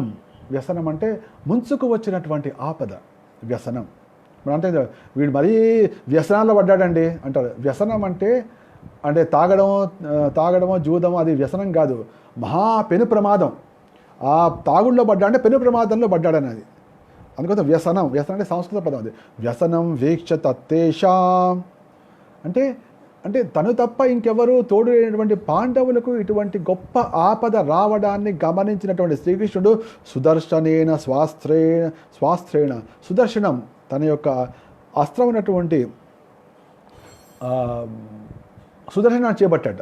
బయటికి చూడగానే అందుకే భగవంతుడు ఇట్లా సుదర్శనాన్ని పట్టున్నట్టు కనిపించింది. స్వానాం రక్షాం యదాభో. అప్పుడు ఏం చేస్తాడంటే తన భక్తులను రక్షించి స్వానాం అంటే తన వారుగా భావిస్తున్నాడు కృష్ణుడు. పాండవులు నా వాళ్ళు. అందుకోసం ఆయన అంటారు ఇప్పుడు ఎవరు నరోత్తమ దాస్ ఠాకూర్ హే వైష్ణవ్ ఠాకూరా, నన్ను నీవాడిగా భావించండి, నన్ను ఆశీర్వదించాల్సిన అవసరం లేదు. నాయన నీకు శుభమస్తు, నీకు విజయోస్తు, నీకు భక్తి మస్తు ఏం అనక్కర్లేదు. నన్ను కేవలం వీడు నావాడు అనుకోండి చాలు, నాకు అన్ని ఆశీర్వాదాలు వచ్చినట్టే. మీరు నా తల మీద చేయిబెట్టి నమస్కరించాల్సిన అవసరం కూడా లేదు. కానీ మీ మనసులో ఒక్కసారి వీడు నావాడు అని అనుకోండి చాలు. అంటే నేను మీ వాడిని అయిపోతే నాకు ఇంకే చింతే ఉంటుంది. ఇది ఆయన నరోత్తమ దాస్ ఠాకూర్ల యొక్క భావన. ఇక్కడ కృష్ణ ఉన్న స్వానాం రక్షాం యదాద్విభో అంటే తన వారుగా భావించినటువంటి పాండవులను ఇక్కడ అందుకోసం ముఖ్యంగా ఉంది అనన్య విషయాత్మన అంటే వేరే వాళ్ళు అందుకోసం అనన్యాశ్చింతయంతో మాం యోజన ప్రసుపాసతే. అంటే పాండవులకు వేరే వేరే రక్షణ అనేది వాళ్ళకి లేదు. మరి అటువంటి వాళ్ళని కృష్ణుడు స్వానాం నా వాళ్ళు అనుకున్నాడు కాదు. సుదర్శనేన స్వాస్త్రేణ స్వానాం రక్షాం యదాద్విభో అంటే తన వాళ్ళను రక్షించడం కోసం తన సుదర్శన చక్రాన్ని స్వీకరించాడు అని చెప్పి ఆయన అక్కడ సుత గోస్వామి చెప్తున్నాడు. అంటే ఏంటి, పాండవులందరేమో కూడా తమ ఆయుధాలను స్వీకరించాడు. కృష్ణుడు మాత్రం వెంటనే తన చేయి పైకెట్టి దాని సుదర్శనాన్ని దాన్ని ఆవాహన చేశాడు, ఆహ్వాన పట్టున్నాడు. ఎందుకు స్వీకరించాడు అంటే తన వారి రక్షణ కోసం. ఏంటి ఇప్పుడు ఆ చక్రాన్ని విడవబోతున్నాడా, ఏం చేయబోతున్నాడు. కానీ మొట్టమొదటి పట్టు అంటే ఫస్ట్ ధైర్యం కలిగించాలి కదా. ఆవిడ పరిగెత్తుకు వచ్చింది, ఏం చేయకుండా ఇలాగే నిలబడ్డాడు అనుకోండి, చేతులు కాళ్ళు కలస్తకుండా నిలబడ్డాడు అనుకోండి, ఆవిడ భయపడుతుంది. దానికోసం ధైర్యం కలిగించడం కోసం మొట్టమొదటి చక్రాన్ని పట్టుకున్నాడు. ఇట్లా కృష్ణుడు చక్ర సుదర్శనధారి, కృష్ణుడు చక్రాన్ని పట్టుకున్నాడు అంటే ఇక మనకు ఎటువంటి భయమే లేదు అని ధైర్యం కలిగించడం కోసం. కానీ ఏం చేయబోతున్నాడు సంగతి తర్వాత చూద్దాం. అంతస్థ సర్వభూతానాం ఆత్మా యోగేశ్వరో హరిః స్వమాయయా వృణోద్గర్భం వైరాట్యా కురుతంతవే. కానీ ఇక్కడ అద్భుతంగా కృష్ణుడు తన కార్యాన్ని నెరవేర్చాడు.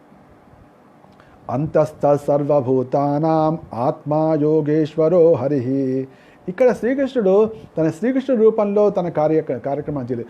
కానీ అక్కడ ఎదురుగా పరిగెత్తుకుంటూ వచ్చి పాహి అని పరిగెత్తుకుంటూ వచ్చినటువంటి ఉత్తరకు ధైర్యం చెప్పడం కోసం, ఆశ్వాసాన్ని కలిగించడం కోసం, తన ఏదో అద్భుతమైన కార్యాలు చేస్తున్నానని చెప్పడం కోసం తన సుదర్శన చక్రాన్ని ధరించాడు. నేను ఉన్నాను, నేను నా వాళ్ళని రక్షిస్తాను అని చెప్పడం కోసం సుదర్శన చక్రాన్ని ధరించాడు మాత్రమే. కానీ చేయాల్సినంత లోపల నుంచి చేశాడట. అంతస్థం సర్వభూతానాం ఆత్మా యోగేశ్వరో హరిః. మహాయోగేశ్వరుడు అయినటువంటి శ్రీకృష్ణుడు ఎక్కడ ఉంటాడు?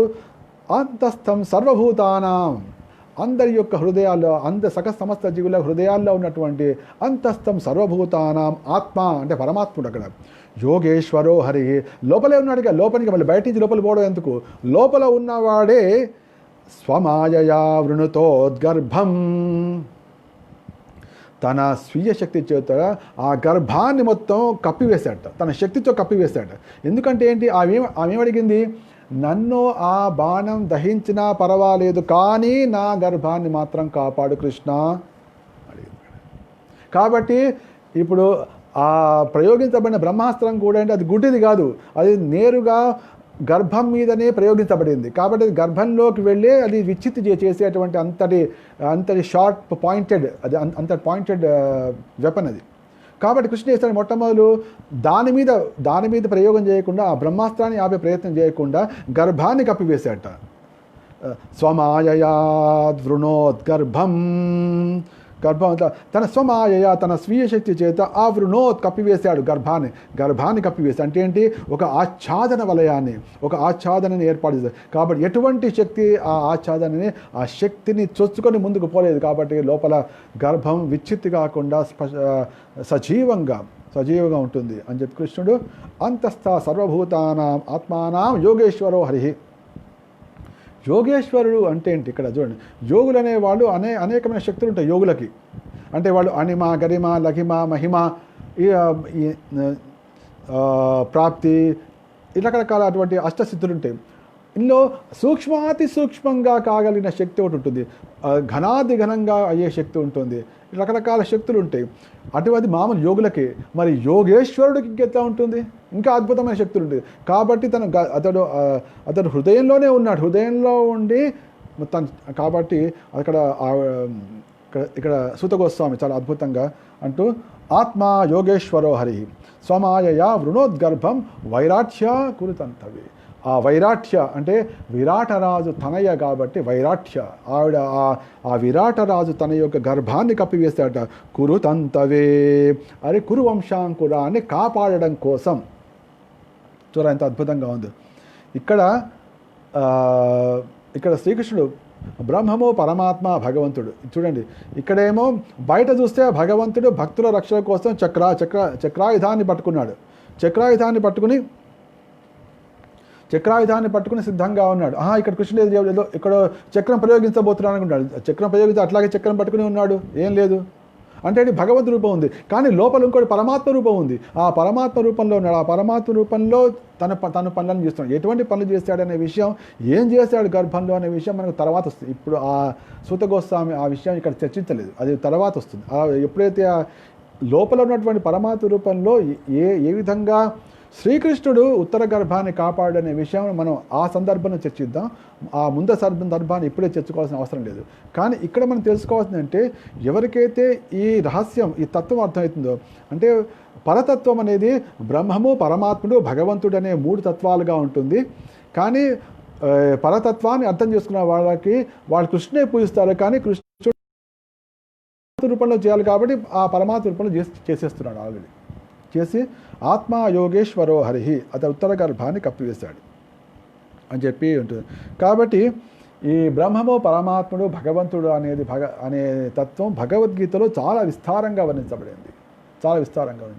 బ్రహ్మము అంటే సర్వత్రా వ్యాపించినటువంటి నిరాకార బ్రహ్మతత్వము. ఇది భగవద్గీతలో రహస్యమైన జ్ఞానంగా చెప్పబడింది. కానీ దీనికంటే రహస్యతరమైనది, దీనికంటే ఇంకా ఎక్కువ రహస్యమైనది పరమాత్మ తత్వం. ప్రతి జీవి హృదయంలో, అంతేకాకుండా ప్రతి అణులో అండాంతరస్థ పరమాణు చయాంతరస్థం, అందరి హృదయాలలో, సమస్త జీవరాశుల్లో, స్థావర జంగమాల్లో, అణువుల్లో, బ్రహ్మాండంలో కూడా ఉండేటువంటి పరమాత్మ తత్వం. అయితే ఇప్పుడు ఆ గర్భంలో ఉన్నాడు కాబట్టి ఇప్పుడు తను ఆ రూపంలో వెళ్ళాల్సిన, ఆల్రెడీ తను ఉన్నాడు కదా, ఆల్రెడీ ఆ శరీరంలో ఉన్నాడు కాబట్టి ఆ రూపంతో పరమాత్ముడు కృష్ణుడు పరమాత్మ రూపంలో ఉత్తర గర్భాన్ని కాపాడడం జరిగింది. ఇక భగవంతుడిగా సాక్షాత్తుగా ఉత్తరం చెప్పిన మాట వినడం, చక్రాయుధాన్ని ధరించడం, ఈ విధంగా శ్రీకృష్ణుడు అద్భుతంగా తన 3 తత్వాలని ఒకేసారి ప్రయత్నించాడు. యజ్జప్యస్త్రం బ్రహ్మశిరస త్వమోఘం చ ప్రతిక్రియం వైష్ణవం తేజమాసాద్య సమశమ్యాద్ భృగుద్వహ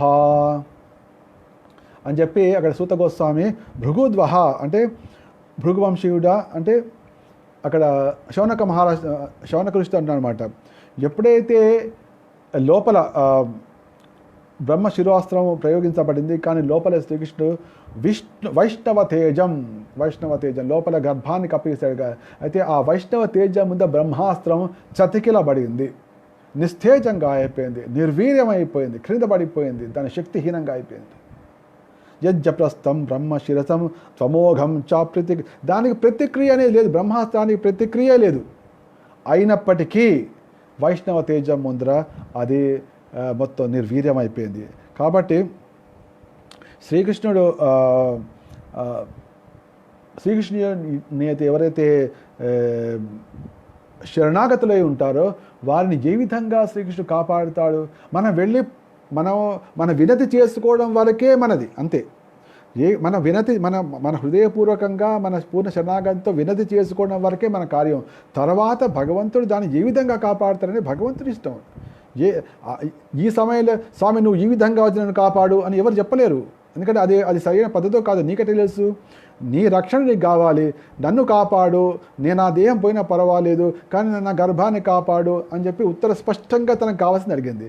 అప్పుడు ఏ విధంగా చక్రాన్ని ప్రయోగించాలా, లోపలికి వెళ్ళాలా, లేదా బ్రహ్మాస్త్రాన్ని ఆపాలా, ఏం చేయాలని కృష్ణుడు చూసుకుంటాడు కదా. అది ఈ విషయం అన్నమాట. ఇది అద్భుతం.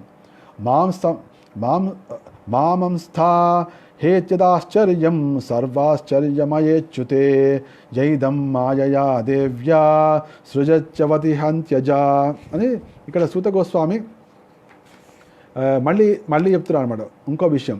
కానీ శౌనకాది ఋషులారా, దీన్ని ఏదో మహాకార్యం, మహా ఆశ్చర్యకరమైనదిగా మీరు భావించవలసిన అవసరం లేదు. మహాశ్చర్యకరమైన భావనగా మీరు భావించవలసిన అవసరం లేదు. మామంస్థా అంటే భావించకండి. హేత్యదాశ్చర్యం, ఇంత ఆశ్చర్యమా అని మీరు ఆశ్చర్యపడవలసిన అవసరం లేదు. ఇటువంటి కార్యాలు చేయడం కోసమే. ఎవరి కోసం చేస్తున్నాడు? ధర్మ సంస్థాపనార్థాయ పరిత్రాణాయ సాధూనాం, సాధువులను రక్షించడం కోసం ఇటువంటి అద్భుతమైన లీలలు చేస్తూనే ఉంటాడు. కాబట్టి ఆవిడ పరిగెత్తుకుంటూ వచ్చింది, పాండవుల యొక్క వంశాంకురాన్ని కాపాడాలి.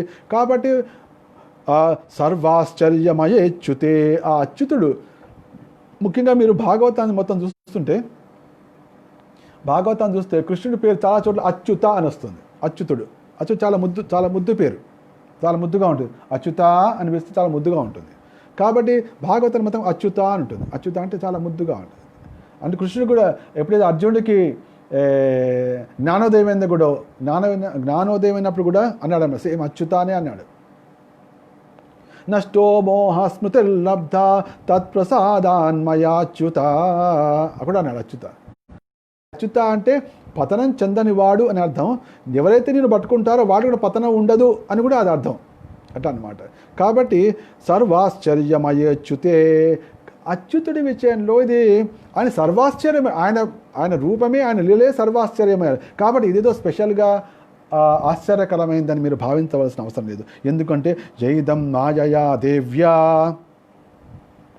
సృజత్యవతి హంత్యజా, ఈ సమస్త జగత్తుని తన శక్తి ద్వారానే అతను సృష్టిస్తున్నాడు, పోషిస్తున్నాడు, లయింపజేస్తున్నాడు. ఎన్ని ప్రతి క్షణము, ప్రతి క్షణము, ప్రతి కల్పంలో, ప్రతి క్షణంలో, ప్రతి లోకంలో, ప్రతి బ్రహ్మాండంలో అన్ని అద్భుతాలే జరుగుతుంటాయి. ప్రతి క్షణం అద్భుతాలే జరుగుతుంటాయి. కాబట్టి ఇదేదో ప్రత్యేకంగా ఆశ్చర్యమైందని మీరు భావించవలసిన అవసరం లేదు. అంటే ఇది ఇట్లా అంటున్నారంటే దాన్ని తక్కువ చేస్తున్నారని కాదు. ఇది చాలా భగవంతుడు చేసే అద్భుతాల్లో ఇది ఒక చాలా చిన్నది అన్నట్టుగా. అంటే ఇది ఒక రకంగా పొగడమే అనమాట. ఎందుకంటే మనం ఒకసారి పొగిడినప్పుడు ఆ కార్యానికి తగ్గట్టుగా అనిపించకపోవచ్చు. సపోజ్ మన గురువు గారు వచ్చి మనకు దీక్ష ఇచ్చారు, థ్యాంక్ యూ గురు మహారాజ్ అని అనుకో, థ్యాంక్ యూ. ఆటో వాడు కూడా నీకు లిఫ్ట్ ఇస్తే వాడికి థ్యాంక్ యూ అన్నావు. ఇక్కడ గురువు మహారాజ్ గారిని దీక్ష ఇచ్చావు, వాడికి థ్యాంక్ యూ అన్నావు. కాబట్టి అప్పుడు సైలెంట్గా ఉండు. ఒక్కోసారి మనకి దోషాలు వస్తుంటాయి. ఆటో వాడు నీకు చిల్లర సరిగ్గా ఇస్తే వాడికి థ్యాంక్ యూ అన్నావు. నీ గురువుగారు దీక్ష ఇచ్చావు, వాడు గురువు మహారాజ్ చాలా థ్యాంక్ యూ అన్నావు అనుకో, అది ఘోరం అది. కాబట్టి సైలెంట్గా ఉండాలి. ఇక కావాలంటే నువ్వు గురు మహారాజు గారి కోసం కొన్ని పదాలు స్పష్టంగా వెతుక్కుని దాచిపెట్టుకుని ఓన్లీ గురు మహారాజు గారి కోసమే వాడితే అది వాడు. లేకపోతే ప్రతి పనివాడికి ప్రపంచంలో చెప్పి అందరికీ వాడే పదాలని ఆయన కూడా వాడుతాను అనుకో, అది చాలా ఘోరం, దోషం. కాబట్టి మాట్లాడడం సరిగ్గా రాకపోతే మాట్లాడొద్దు. లేదా చక్కటి మాటలు నేర్చుకుని పెద్దవాళ్ళతో మాట్లాడినప్పుడు, గురువులతో మాట్లాడినప్పుడు, లేదా పెద్ద వైష్ణవులతో మాట్లాడినప్పుడు సావధానంగా పదాలను, వాక్యాలను ఏరి ఆ పదాలని వాడాలి. సో అందుకోసం ఇక్కడ అంటే ఇదే మీద ఆశ్చర్యంగా మాత్రం భావించకండి అని ఇక్కడ చెప్పాడు. చూడండి ఎంత భగవాన్ భక్తవత్సల, భగవంతుడు ఏ విధంగా కాపాడుతాడు అంటే దానికి చాలా అద్భుతమైనది. ఈ విధంగా ఎప్పుడైతే భక్తులు, పరమ వైష్ణవులు, మహాభాగవతులు కష్టాలు అంటే అనూహ్యమైనటువంటి ఆపన్నమైనటువంటి అంటే ఆసన్నమైనటువంటి దుఃఖాన్ని, ఆసన్నమైనటువంటి ఆపదని నుంచి భగవంతుడు ఏ విధంగా కాపాడుతాడు అనే సంఘటనలో మన హృదయంలో తీవ్రమైనటువంటి ఒక ముద్రను వేస్తాయి. అంటే భగవంతుడి మీద ఎనలేని శ్రద్ధను, ఎనలేని విశ్వాసాన్ని కలుగజేస్తాయి. భక్తి మీద మనకు అంత ఎనలేని విశ్వాసాన్ని కలుగజేస్తాయి. అందరికీ అనిపిస్తుంది అంటే భగవంతుడు ఎక్కడున్నాడు, వీళ్ళందరికీ కూడా సెంటిమెంటు ఇట్లా అనుకుంటుంటారు చాలామంది. భగవంతుడు అంటే ఓన్లీ అపోహ అదంతా అనుకుంటారు. కానీ చూసారా ఇక్కడ పరిగెత్తుకుంటూ వచ్చినటువంటి ఉత్తర తన ఎవరైతే ఇప్పుడు పాండవులు ఉన్నారు, పాండవుని అడగలేదు. పాండవులు అక్కడ పెద్ద పెద్ద వాళ్ళు ఉన్నారు, అదేంటి, కానీ వాళ్ళని అడగకుండా కృష్ణుడే వచ్చింది. అంటే తెలుసు ఈ కష్టాన్ని తీర్చగలిగింది కృష్ణుడు ఒక్కడే. ఆవిడకి అంత అంతటి జ్ఞానవంతురాలు, అంత సిద్ధావంతురాలు, అంతటి విశ్వాసం ఉంది, అంతటి జ్ఞాన సంపన్నురాలు. కాబట్టి డైరెక్ట్ కృష్ణుడిని అడిగింది, ఎవరిని అడగలేదు. తెలుసు అక్కడ ఏంటి మన ఇంట్లో పెద్దవాళ్ళు ఉన్నారు, మరి వాళ్ళని అడగకుండా ఎట్లా వెళ్తాం, అదే అట్లా అనుకోలే ఆమె. అనుకోకుండా డైరెక్ట్ కృష్ణ వెళ్ళింది. ఈ విధంగా మనం భాగవతంలో చూసినా కూడా మనకు అద్భుతమైనటువంటి చాలా సంఘటనలు కనిపిస్తుంటాయి. ముఖ్యంగా ప్రహ్లాదుడి విషయంలో కనుక మనం వస్తే దీన్ని మనం స్పష్టంగా వదిలేచ్చు. అంటే వాళ్ళు ఎంతటి విపత్కర పరిస్థితి చూస్తే, అంటే ఇప్పుడు ఇక మృత్యు తప్పదు అనే పరిస్థితి అనిపిస్తుంటుంది. కానీ వాళ్ళు సంపూర్ణంగా శరణాగతులు ఉంటారు కాబట్టి ఆ మృత్యు నుంచి కూడా వాళ్ళు కూడా అనూహ్యంగా అతి అద్భుతంగా వాళ్ళు బయటపడుతుంటారు. ఆ అద్భుతంగా ఎంత బయటపడతారు అంటే ఇక రాబోయే తరాలందరికీ అనేక యుగాల వరకు భక్తులందరికీ ఒక స్ఫూర్తిగా అవుతుంటుంది. ఇక్కడ ఉదాహరణకు ఏ విధంగా అయితే ఉత్తర తన గర్భాన్ని కాపాడుకుంది, భగవంతుడిని ప్రార్థించి పాహి మహాయోని, భగవంతుని ప్రార్థించి ఏ విధంగా తన గర్భాన్ని కాపాడు. చూసారా, ఇది సాధారణంగా అసాధ్యం. ఎందుకు బ్రహ్మాస్త్రాన్ని ప్రయోగించినప్పుడు ఆ గర్భం విచ్ఛిత్తి కావాల్సిందే. కానీ ఆవిడ తెలివిగా ఎవరిని ఆశ్రయించి, ఎవరికి శరణాగతురాలై తనని కాపాడుకుందో చూడండి. ఇది మనం భాగవతాన్ని మనం అర్థం చేసుకోవాలి. ఎత్ర ముత్రి పరస్పరం మన భాగవతంలో చూసినా కూడా హిరణ్యకృష్ణుడు హే దుర్వినీత మందాత్మన్ కులభేదక రాధమా స్తబ్ధం మచ్చాసనోద్వృత్తం నిషేధాత్వా యమక్షయం. ఒకసారి ఏమైందంటే మీకు ఇంకొక సమానాంతరమైనటువంటి ఇంకొక సంఘటన చెప్దాం అనుకున్నాను అనమాట. ఈ సందర్భంలో సమానత కృష్ణుడి గురించి మనం ఇంకొక విషయం, మనకు బుధవారం రోజు నాడు కృష్ణాష్టమి వస్తోంది కాబట్టి మళ్ళీ ఆదివారం వరకే మనం అందరం ఎదురు చూడవలసిన అవసరం లేకుండా మీ అందరితోటి కూడా కృష్ణ కథ, మనందరం కలిసి కృష్ణ కథను మనం చక్కగా కీర్తన చేద్దాం, శ్రవణం చేసుకుందాం. అందుకోసం నేను 12వ తారీఖు నాడు, 12వ తారీఖు ఎప్పుడంటే కృష్ణాష్టమి బుధవారం నాడు శ్రీకృష్ణ ఆనంద లీలామృతం అనే ఒక భక్తి ప్రసంగం పెట్టాను. శ్రీకృష్ణ ఆనంద లీలామృతం, అది సాయంత్రం 4 గంటల నుండి 6 గంటల వరకు 2 గంటల పాటు శ్రీకృష్ణ యొక్క ఆనంద లీలామృతాన్ని ఆస్వాదిద్దాం. అందరూ కూడా మీ డైరీలో రాసి పెట్టుకోండి, లేదా మీ హృదయాల్లో రాసి పెట్టుకోండి, లేదా మీ చెవుల్లో పెట్టుకోండి. శ్రీకృష్ణ ఆనంద లీలామృతం సాయంత్రం 4 గంటల నుండి 6 గంటల వరకు 12వ తారీఖు నాడు. మరి 13వ తారీఖు నాడు మన ప్రభుపాదుల వారి ఆవిర్భావ దినోత్సవం కదా, కాబట్టి శ్రీల ప్రభుపాద లీలామృతం అది కూడా చెప్పుకుందాం. సాయంత్రం సేమ్ 4 నుంచి 6 గంటల వరకు కృష్ణుడి గురించి ఏమో 2 గంటలు చెప్పుకుందాం. తర్వాత మన ఆచార్యులైనటువంటి ప్రభుపాదుల వారి నుంచి కూడా మనం 2 గంటలు చెప్పుకుందాం. ఈ విధంగా అమృత పానంలో మనం సంపూర్ణ ఆనందాన్ని పొందొచ్చు. భయ దూరులం కావచ్చు, భక్తిమయులం కావచ్చు, ఆనందప్రదాలం కావచ్చు. మనం ఇక్కడ అంటే ఏ విధంగా శ్రీకృష్ణుడు కాపాడుతాడు, ఏ విధంగా భక్తులు అంత నిర్భయంగా ఉంటారు అంటే మృత్యు ఆసన్నమైనప్పటికీ కూడా అని చెప్పడం కోసం ఇంకొక చిన్న ప్యారలల్ సమాంతరంగా మీకు చెప్దామని ప్రయత్నిస్తున్నాను. అప్పటిదాకా హిరణ్యకశిపుడు అనేక మందిని ద్వారా ప్రహ్లాదుని చంపడానికి ప్రయత్నించాడు. ప్రహ్లాదుని అనేక మంది ద్వారా ప్రయత్నించినప్పటికీ ఎప్పటికీ కాలేదు. ఎప్పటికీ కూడా ప్రహ్లాదుని యొక్క మరణం సంభవించకపోయేటప్పటికీ హిరణ్యకశిపుడు భయం వేసింది.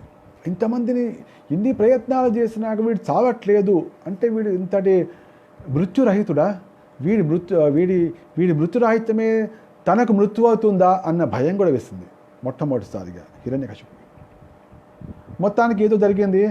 ఇక క్లైమాక్స్ వచ్చేది ఇద్దరు ఎదురుపడ్డారు. ఒకళ్ళు ఎదురుపడి ఏమిటంటే, ఇప్పుడు నేను నిన్ను యమపురికి పంపించబోతున్నాను అని మొహం మీద చెప్పాడు. సమస్త లోకాలు కూడా సమస్త లోకాన్ని గడగడలాడించే ఒక మహాదానవేంద్రుడు మొహం మీద చెప్తుంటే, నేను ఇప్పుడు నిన్ను యమపురికి పంపిస్తాను అంటే ఏంటి, ఆ ప్రమాదం పడింది. అటువంటి పరిస్థితి చూడండి. ఇటువంటి పరిస్థితి అంటే ఏ విధంగా ఉత్తరకు ఏ విధంగా అయితే ఎదురుగుండి వచ్చింది, ఉత్తరకు ఏ విధంగా ఎదురుపడిందో ఇక్కడ ప్రహ్లాదుడు సేమ్ అదేవిధంగా మృత్యు ఎదురుపడింది. ఇవాళ హే దుర్వినీత మందాత్మన్ కులభేదకరాద, ఎన్ని తిట్లు తిట్టే, ఓ మొండివాడ, మందమతి, కులనాశక, నీచుడా ఇంత అన్నాడనమాట. నా శాస్త్రాన్ని ధిక్కరించావు కాబట్టి ఇవాళ నేను యమపురికి పంపిస్తున్నాను అని స్పష్టంగా అన్నాడు. అంటే ఏంటి, మృత్యు ఎదురకుండా నిలబడ్డట్టే కదా. ఏ విధంగా అయితే ఉత్తరకు అక్కడ మృత్యు ఎదురకుండా నిలబడిందో ఇక్కడ ప్రహ్లాదుడికి కూడా మృత్యు ఎదురకుండా నిలబడింది అక్కడ. కానీ ప్రహ్లాదు భయపడ్డా? ఏమాత్రం భయపడలేదు. ఎందుకంటే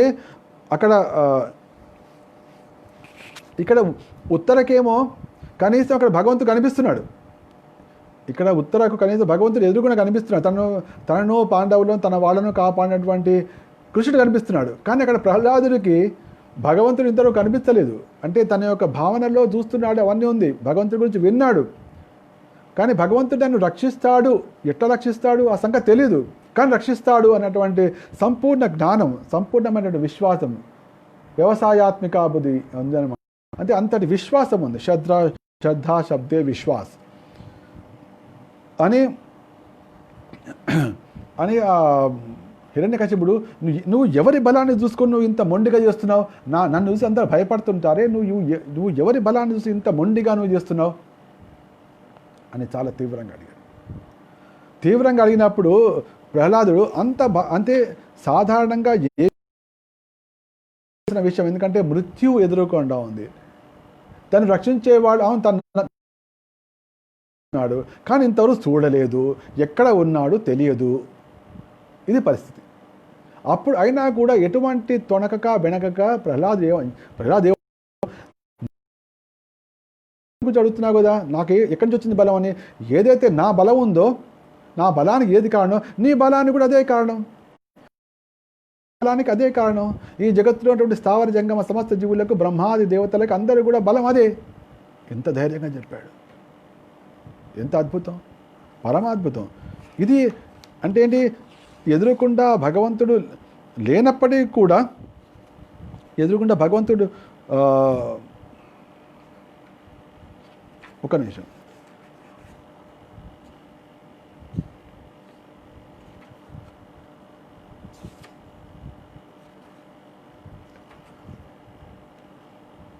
ఎదురుకుండా భగవంతుడు లేనప్పటికీ కూడా భగవంతుడు ఉన్నాడు, భగవంతుడు తనను రక్షిస్తున్నాడు. ఎందుకంటే ఇంతకాలంగా తనను చంపడానికి ఎన్ని ప్రయత్నాలు జరిగినప్పటికీ కూడా, తన తండ్రి తనను చంపడానికి ఎంత ప్రయత్నించినా కూడా తను చంపలేకపోయాడు, తనకు మృత్యు కలగలేదు. అంటే తను రక్షిస్తున్నాడనే ధైర్యం ప్రహ్లాదుకి వచ్చేసింది. కానీ అప్పుడు ప్రయత్నించిన వాళ్ళందరూ సామాన్య రాక్షసులు. కానీ ఇక్కడ ఎదురుపడ్డ వ్యక్తి సాక్షాత్తుగా మూర్తిభవించిన మృత్యువైనటువంటి దానవేంద్రుడైన హిరణ్యకశిపుడు. ఆ హిరణ్యకశిపుడు ఏమంటున్నాడంటే, ఇవాళ నీ తల నరుకుబడు, నీ అని ఎంత స్పష్టంగా అంటే, సోహం వికత్తమానస్య శిరకాయ ధరామితే, నీ తల నరుకుతాను అన్నాడు డైరెక్ట్గా. ఇప్పుడు నేను నా ఖడ్గంతో నీ తల నరికి మొండె నుంచి వేరు చేస్తా. ఎంత స్పష్టంగా చెప్పాడు.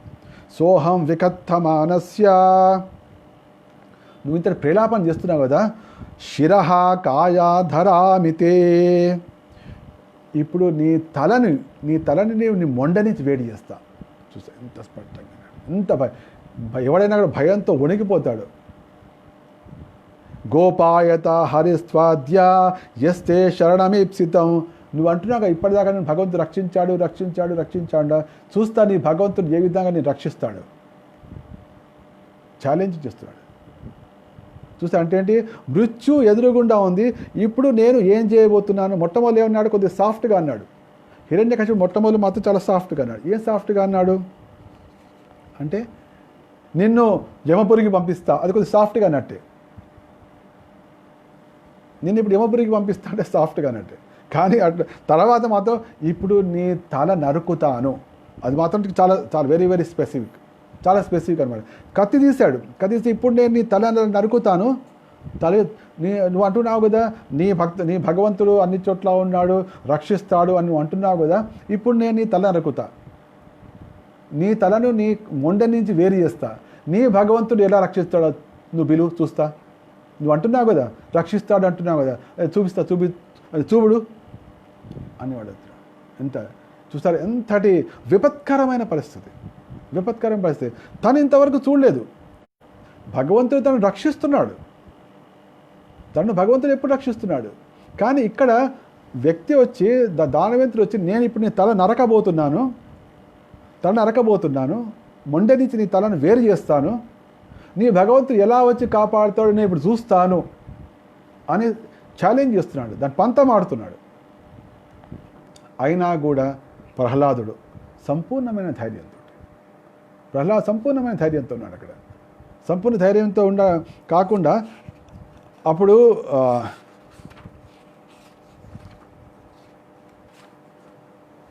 ఆ విధంగా చేసి హిరణ్యకశిపుడు ఏం చేశాడు, నువ్వు అంటున్నావు కదా నీ భగవంతుడు సర్వత్రా ఉన్నాడని, ఇప్పుడు నేను చంపబోతున్నాను, నిజంగా నీ భగవంతుడే కనుక ఉంటే ఈ స్తంభంలోంచి బయటికి రమ్మని చూస్తా.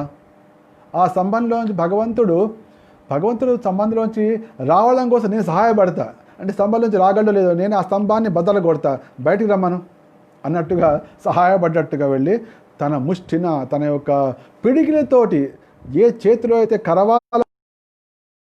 కరవాలని ప్రహ్లాదుడి యొక్క తలను నరకి,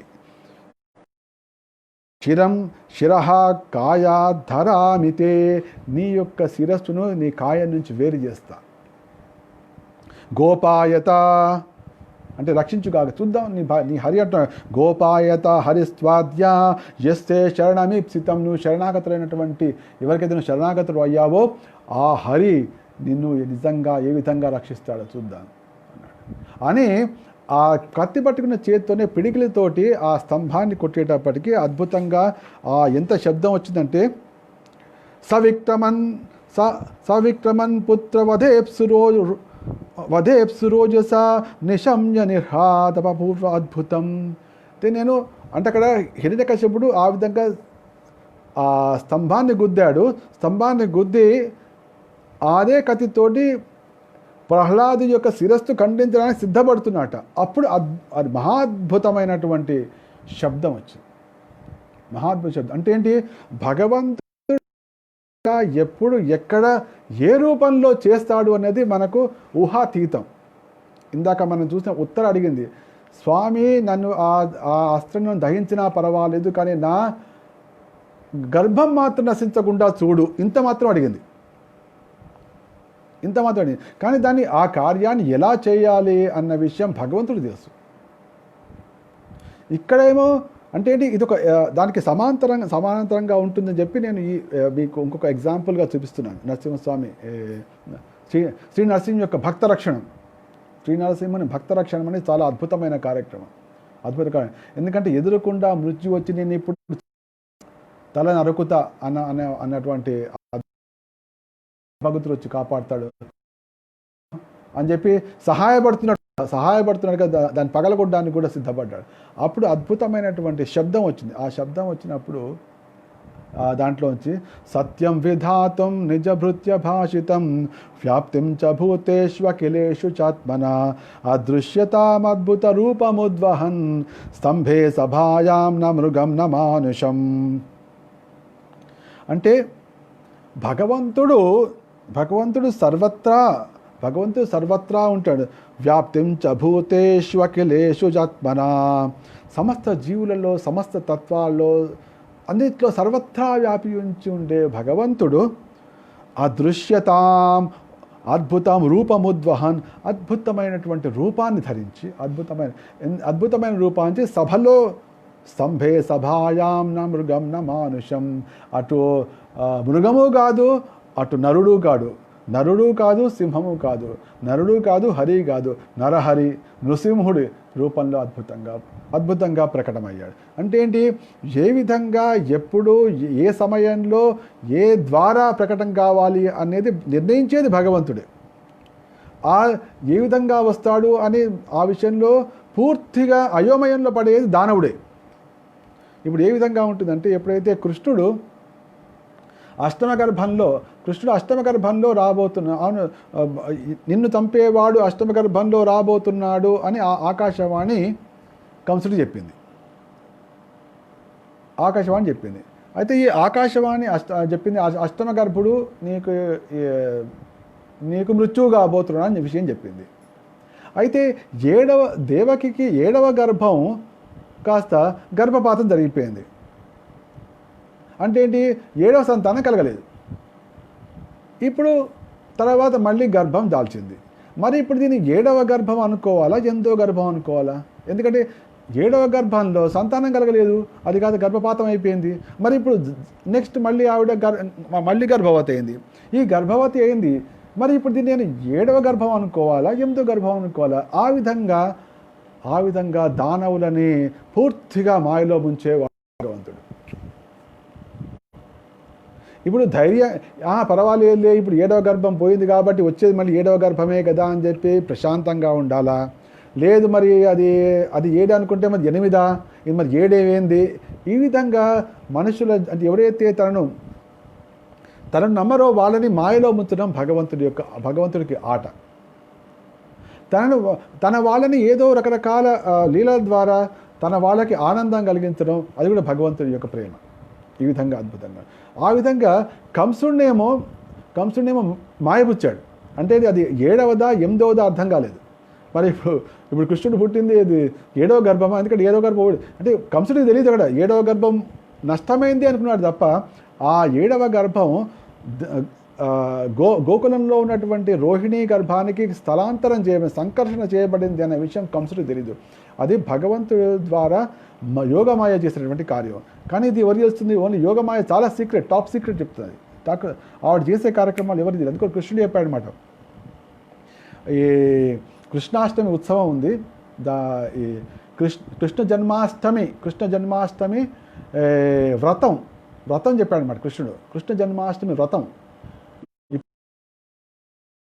నాడు అందరూ భక్తులు ప్రపంచవ్యాప్తంగా చేయబోతున్నారు.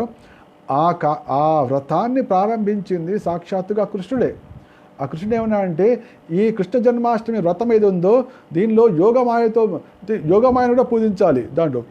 ఎందుకంటే ఈ కృష్ణ జన్మ ఉత్సవంలో, ఈ కృష్ణ జన్మ కార్యంలో యోగమాయ చాలా అద్భుతమైనటువంటి కార్యాన్ని నెరవేర్చింది.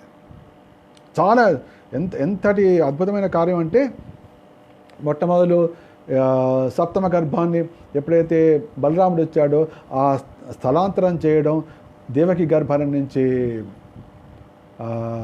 రోహిణి గర్భంలోకి మార్చడం, తర్వాత ఎప్పుడైతే అష్టమ గర్భంలో ఎప్పుడైతే భగవంతుడు దేవకి గర్భంలో ప్రవేశించాడో అదే సమయంలో యోగమాయ ఇక్కడ యశోదకు ఒక కూతురులాగా పుట్టడం, ఆ కూతురుని వసుదేవుడు వచ్చి కూతుర్ని తీసుకెళ్ళి తన కొడుకుని అక్కడ ఇవ్వడం. అంటే ఏంటి, శ్రీకృష్ణలీలలో అద్భుతంగా సహాయపడింది. కాబట్టి కృష్ణుడు ఏమన్నా అంటే, ఈ ఏదైతే కృష్ణ జన్మాష్టమి వ్రతం ఉందో దాన్ని యోగమాయతో కలిపి చేయాలి అని చెప్పి దాంట్లో అది ఆ పురాణంలో కృష్ణుడు చెప్పినట్టు మనకు అనిపిస్తుంటుంది.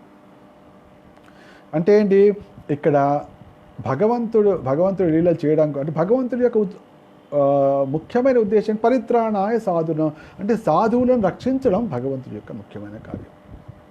వినాశాయ దుష్కృతం, అయితే వినాశాలకు ఎవరైతే దుష్కృతులు ఉన్నారో వాళ్ళకి వినాశం కలిగించడం కాకుండా వాళ్ళు చావబోయే ముందు వాళ్ళకి అయోమయం కలిగించడం కూడా, అయోమయం కూడా కలిగిస్తాడు. మొట్టమొదటి వాళ్ళకి అయోమయం కలిగిస్తే తర్వాత వాళ్ళని నశింపజేయడం, తద్వారా వాళ్ళకి ఒక రకమైనటువంటి ధైర్యం కలగడం. అందుకోసం ఎప్పుడైతే ఆ స్తంభంలోంచి బయటకు వచ్చాడు, ఏ విధంగా అయితే ఉత్తర రాగానే భయపడుతూ ఏడుస్తూ అరుస్తూ వచ్చినప్పుడు కృష్ణ ఏం చేయకుండా స్పష్టంగా విని తన చక్రాన్ని ధరించాడు. అంతే, చక్రాన్ని ధరించినట్టే కనిపిస్తుంది, కానీ లోపల ఏం చేస్తున్నాడో ఎవరికీ అర్థం కాలేదు. లోపల ఉన్నటువంటి గర్భంలో ఉన్న పరీక్షిత్తుకు మాత్రమే తెలిసింది లోపల ఏం జరిగింది అన్నది పరీక్షిత్తు మాత్రమే తెలుసు. ఆ కార్యం చేసినటువంటి భగవంతుడికి తెలుసు, ఇంకెవరికి తెలియదు. అంత కాబట్టి అది మనకు తెలుస్తోంది ఈ విషయం. అంతే, ఈ విధంగా భగవంతుడు మనం వినతి చేయడమే భగవంతుడికి మనం చేయవలసిన కార్యక్రమం. అది కూడా మనసా వాచ కర్మణ త్రికరణ శుద్ధిగా మనం వినతి చేయాలి. వినతి చేసి సంపూర్ణ విశ్వాసం, నేను ఇప్పుడు భగవంతుడికి వినతి చేశాను కాబట్టి ఈ కార్యం నిశ్చయంగా జరిగి తీరుతుంది, అంతవరకే మనది పని. మిగతా అంతా మనం ఏం చేయక్కర్లేదు. అది ఏ విధంగా సుసంపన్నం చేయాలి, దాన్ని ఏ విధంగా సంపూర్ణం చేయాలి అనేది భగవంతుడు చూసుకుంటాడు. అది మన తర్వాత అనుభవంగా మిగిలిపోతుంది. ఆ అనుభవమే మనకు ఇంకా ముందుకు వెళ్ళడానికి భక్తిలో. స్తంభే సభాయాం న మృగం న మానుషం, అయితే ఎప్పుడైతే వచ్చిందో అద్భుత భీకరమైన శబ్దం వచ్చిందో, ఆ భీకర శబ్దాన్ని చూసి అందరూ భయపడిపోయారు. ఆ భీకర శబ్దాన్ని ఆ స్తంభం పగిలినప్పుడు దాంట్లోంచి సింహం, మిగతా అంత శరీరం మొత్తం నరసింహ రూపంలో వచ్చాడు. అదే ఈ విధంగా అద్భుతంగా వచ్చి ఆ గర్జనకి ఆశ్చర్యపోయాట హిరణ్యకశిపుడు. ఆశ్చర్యపోయి ఏమిటి వింత జంతువు, సగం మనిషి సగం సింహం, ఏమిటి వింత ప్రాణి, భయం ఆశ్చర్యం చేసి ఇట్లా అణువును పరీక్షించాడు అనమాట. అంటే నకశిక పైనుంచి కింద దాకా అణువణువను గమనించాడు. ఏమిటి కళ్ళు ఎట్లా ఉన్నాయి, చెవులు ఎట్లా ఉన్నాయి, ముక్కు ఎట్లా ఉంది, జూలు ఎట్లా ఉంది, గోళ్ళు ఎట్లా ఉన్నాయి, పొట్ట ఎట్లా ఉంది, మెడ ఎట్లా ఉంది, కాళ్ళు ఎట్లా ఉన్నాయి, పాదాలు, ప్రతి అణువును భర్తించాడు. ఈ విధంగా ఉంటుంది అద్భుతంగా. కాబట్టి దీన్ని గమనిస్తే ఇది మనకు స్పష్టంగా ఈ రెండవ అధ్యాయంలోనే దీని గురించినటువంటి చర్చ వచ్చింది. చతుర్దశం నారసింహం బిభ్రద్దైతేంద్ర మూర్ఛితం తదారకరజైరూరై వేరకం కటకృత్యథ అని చెప్పి సూతగోస్వామి మొట్టమొదటి చెప్పారు. చతుర్దశం నారసింహం, ఈ 14వ అవతారం అనేది బిభ్రద్దైతేంద్ర మూర్ఛితం, అంటే బిభ్రత్ అంటే స్వీకరించాడు, ఈ నరసింహుని యొక్క అవతారం ధరించాడు. దదారకరజైరూరై ఊరౌ ఏరకాం కటకృత్యత, వడ్రంగి వాడు, మీరు ఎప్పుడైనా గమనించారో లేదో కానీ వడ్రంగి వాళ్ళు ఉంటారు. వడ్రంగి వాళ్ళు ఎప్పుడైతే కటకృత్యత, ఇప్పుడు వాసాలు ఉంటాయి, వాడిని బొంగు అనుకుంటారు, బొంగులు వాసం, దాని చీల్చే పద్ధతి వేరేగా ఉంటుంది. దాని చీల్చే పద్ధతి ఎట్లా ఉంటుందంటే ఇట్లా మొత్తం ఇది వాసనలాగా ఉంటుంది, బొంగులు అంటే ఇట్లా ఉంటుంది. దాన్ని చీల్చాలంటే దాని నడిమి భాగంలోకి ఇట్లా అంటే మొత్తం ఇట్లా చీరిగిపోతుంది, ఇట్లా మొత్తం 2 భాగాలుగా అయిపోతుంది. ఏ విధంగా అయితే వడ్రంగి వాడు వెదురును చీల్చివేస్తాడో ఆ విధంగా నరసింహుడు తన గోళ్లతోటి హిరణ్యకశిపుని ఒడిలో పెట్టుకుని నరికి ఇట్లా చీల్చివేశాడని చెప్పాడు. అంత అద్భుతం. అంటే ఏ విధంగా వచ్చి భగవంతుడు రక్షిస్తాడు అనేది ఎవరు ఊహించలేరు. ఏ విధంగా వచ్చి భగవంతుడు ఊహించలేరు. ఎందుకంటే భగవంతుడికి అనేక మార్గాలు ఉంటాయి, అనేక రూపాలు ఉంటాయి, అనేక పద్ధతులు ఉంటాయి. ఏ పద్ధతి ద్వారా ఏది అద్భుతంగా కనిపిస్తుందో అది అటువంటి పని చేస్తుంటాడు. కానీ అక్కడ హిరణ్యకశిపుడు ఛాలెంజ్ చేస్తాడు, పంతమాడాడు.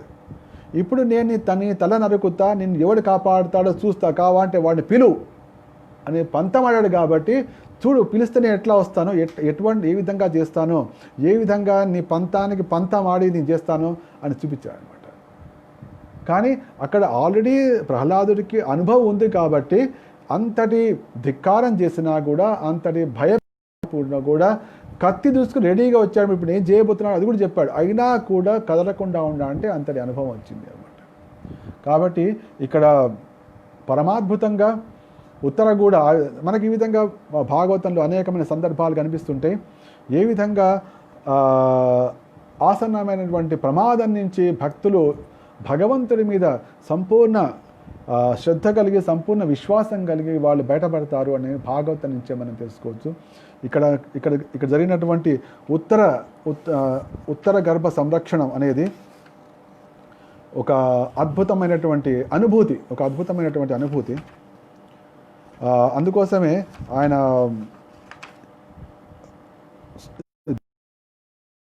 కాబట్టి ఇది అచ్యుతుడి మహాశ్చర్యమయుడైనటువంటి అచ్యుతుడు చేసే ఆశ్చర్యమైన కాదు.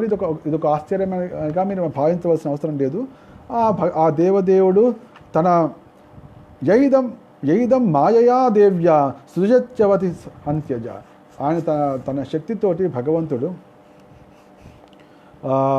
ఈ జగత్తు యొక్క సృష్టి పోషణాది కార్యక్రమాలు చేస్తూనే ఉంటాడు. కాబట్టి ఇది ఒక సంఘటన మాత్రమే అని చెప్తూ బ్రహ్మతేజోర్విర్ముక్తే ఆత్మజయ సహ కృష్ణయా ప్రయాణాభిముఖం కృష్ణ ఇదమాహ పృథా సతి. ఎప్పుడైతే అటువంటి ఇట్లా ఒక పెద్ద పెనుకొండలాగా, పెద్ద తుఫానులాగా వచ్చినటువంటి పెద్ద ప్రమాదం ఇట్లా చిన్న దూదిలాగా వెళ్ళిపోయింది. అప్పటిదాకా ఏంటంటే మొత్తం ఊహించలేనటువంటి పెను ప్రమాదం ఎంత లోపల ఏ విధంగా ప్రవేశించి రక్షించాడు సంగతి ఎవరికి తెలియదు. కానీ ఉత్తర తన పోయింది అంటే అప్పటిదాకా భయ విహ్వలయే ఉంది, అక్కడ అరుస్తోంది. ఎవరికీ కనిపించినటువంటి బ్రహ్మాస్త్రం ఆమెకు మాత్రమే కనిపించింది. కానీ మరుక్షణమే, కాసేపట్లోనే, అంటే కొన్ని క్షణాల్లోనే ఆమె భయాన్ని కోల్పోయింది. అంటే ఏంటి, ఆ భయమైన సన్నివేశం మొత్తం నశించిపోయింది అన్నమాట. అంటే ప్రమాదం తొలగిపోయింది అని అందరికీ అర్థమైపోయింది. అంటే ఏంటి, ప్రసన్నత వచ్చేసింది అంటే ఏంటి, అప్పటిదాకా ఉన్నటువంటి ప్రమాదం నివారించబడిపోయింది. ప్రమాదం నివారించబడేటప్పటికల్లా చూస్తేనేమో కృష్ణుడు ఏం చేస్తున్నాడు, చక్రం పట్టుకుని నిలబడ్డాడు అంతే, ఏం చేయలేదు, చక్రం ప్రయోగించినట్టు లేదు, ఏమీ లేదు. కానీ ఇంతలోపలే మొత్తం సన్నివేశం మొత్తం ప్రశాంతంగా అయిపోయింది. ఉత్తర కూడా ఎటువంటి భయాన్ని చూపించట్లేదు, మొత్తం శాంతించిపోయింది. అనగానే ఆ ప్రమాదం దాటిపోయింది అని అర్థమైంది. ఆ ప్రమాదం దాటిపోయింది అని అర్థం కాగానే కుంతిదేవిట బ్రహ్మతేజర్వినిర్ముక్తై, ఎప్పుడైతే ఆ బ్రహ్మాస్త్రం వలన కలిగినటువంటి పెద్ద అపారమైన ఘోరం నుంచి బయటపడగానే ఆత్మజయ సహ కృష్ణయ, కృష్ణ అంటే ఇక్కడ ద్రౌపది అన్నమాట. ద్రౌపదిని తన అంటే తన 5 కొడుకులని ద్రౌపదిని వెంట పెట్టుకుంది. అంటే అక్కడ ఎట్లా ఉంటుంది, పూర్వకాలం కాబట్టి ఇక్కడ ఆడవాళ్ళు మగవాళ్ళు మిక్స్ కావడం అనేది ఉండదు. ఆడవాళ్ళు వేరే వైపు ఉన్నారు, మగవాళ్ళు వేరే ఉన్నారు. ఇప్పుడు కుంతి ద్రౌపది అందరూ వేరే వైపు ఉన్నారు, కాస్త దూరంగా ఉన్నారు. పాండవులందరూ వేరే వైపు ఉన్నారు, మగవాళ్ళందరూ వేరే వైపు ఉన్నారు. ఇంతలోపటికి ఉత్తర పరిగెత్తి అంత గడబడగా అయిపోయింది, అంత హాడే. కానీ కొన్ని క్షణాల్లోనే మొత్తం ప్రశాంతంగా అయిపోయింది, అందరూ కూల్, ప్రశాంతంగా, అందరు ప్రసన్నత. అంటే ఏంటి, ప్రమాదం దాటిపోయింది. ప్రమాదం దాటిపోగానే అప్పుడున్నటువంటి సంప్రదాయాలను అన్నిటినీ కుంతీదేవి పక్క పెట్టేసింది. ఇప్పుడు సంప్రదాయాలతో సంబంధం లేదు అని చెప్పి ద్రౌపదిని తీసుకుంది, ద్రౌపదిని వెంట పెట్టుకుంది. మగవాళ్ళ వైపు వెళ్ళి అక్కడ పాండవులు ఉన్నారు, పాండవులు వెంట పెట్టుకుంది. వెళ్ళి శ్రీకృష్ణుడి రథం దగ్గరికి వెళ్ళింది. ఎందుకంటే ఇంతటి పెను ప్రమాదం నుంచి కాపాడింది ఎవరు? ఇప్పుడు ఇంతమంది ఉన్నారు కానీ ఎవరు కూడా కాపాడలేరు కూడా. అదే విషయం ఉత్తర మొట్టమొదటి అంత చిన్నపిల్లైనా కూడా సత్యాన్ని చెప్పి, ఎత్ర మృత్యు పరస్పరం, చిన్నదైనప్పటికీ కూడా ఉత్తర సత్యాన్ని చెప్పి సత్యవస్తువు దగ్గరికి వెళ్ళింది కాబట్టి చక్కగా ఆ ప్రమాదం నుంచి బయటపడింది, చక్కగా బయటపడింది. అప్పుడు అంటే ఏంటి, కాపాడింది ఎవరు? కృష్ణుడే అని చెప్పి అప్పుడు కుంతీదేవి ద్రౌపదిని బ్రహ్మతేజో విర్ముక్తే ఆత్మజై సహ కృష్ణయా ప్రయాణాభిముఖం కృష్ణ ఇదమాహ పృథా సతీ. అప్పుడు కుంతీదేవి పాండవుల్ని ద్రౌపదిని వెంటబెట్టి కృష్ణుడి దగ్గరికి వెళ్ళింది. కృష్ణుడి దగ్గరికి వెళ్ళి ఏం చెప్పబోతోంది అనే విషయాన్ని మనం వచ్చే వారం చూద్దాం. ఎందుకంటే ఆ సమయంలో కుంతీదేవి హృదయం ఎంతటి కృతజ్ఞతతో నిండిపోయిందో మనం అతి సులభంగా ఊహించుకోవచ్చు. ఇంతటి పెను ప్రమాదాన్ని ఎంత అవలీలగా కాపాడినటువంటి నా మేనలుడే కానీ ఎంతటి మహాశక్తి.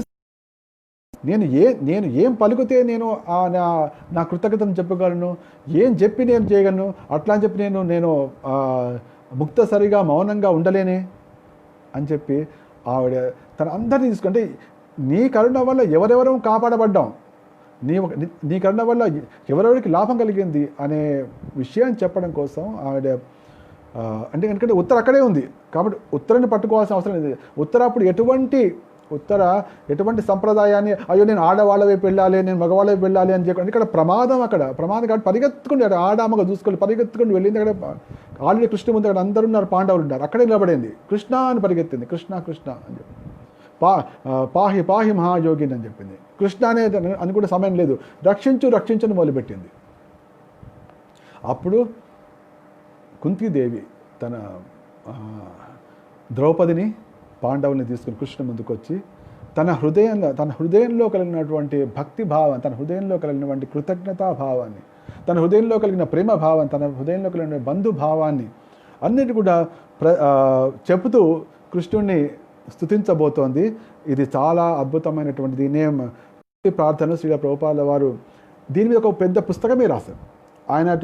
ఈ ముఖ్యంగా ఈ కుంతి మహారాణి ప్రేయర్స్ ఆఫ్ కుంతి మహారాణి అనే ఆయన చెప్పినటువంటి ఉపన్యాసాలని ఒక పుస్తకంలాగా ముద్రించారు. చాలా అద్భుతమైనటువంటి పుస్తకం, చాలా గంభీరంగా భగవతత్వాన్ని, కృష్ణ పట్ల వెలిబుచ్చేటువంటి ఆరాధనా భావాన్ని, శరణాగత భావాన్ని, కృతజ్ఞతా భావాన్ని విస్తారంగా వర్ణించేటటువంటి పుస్తకం అది.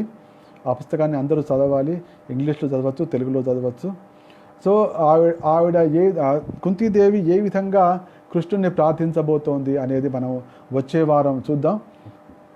అంత లోపల మనం మరొకసారి మనం కలవబోతున్నాం. అది బుధవారం నాడు. ఆ బుధవారం రోజు మనం శ్రీకృష్ణ ఆనంద లీలామృతం అని శ్రీకృష్ణ లీలామృతం అని మనం సాధారణంగా అంటూనే ఉంటాం.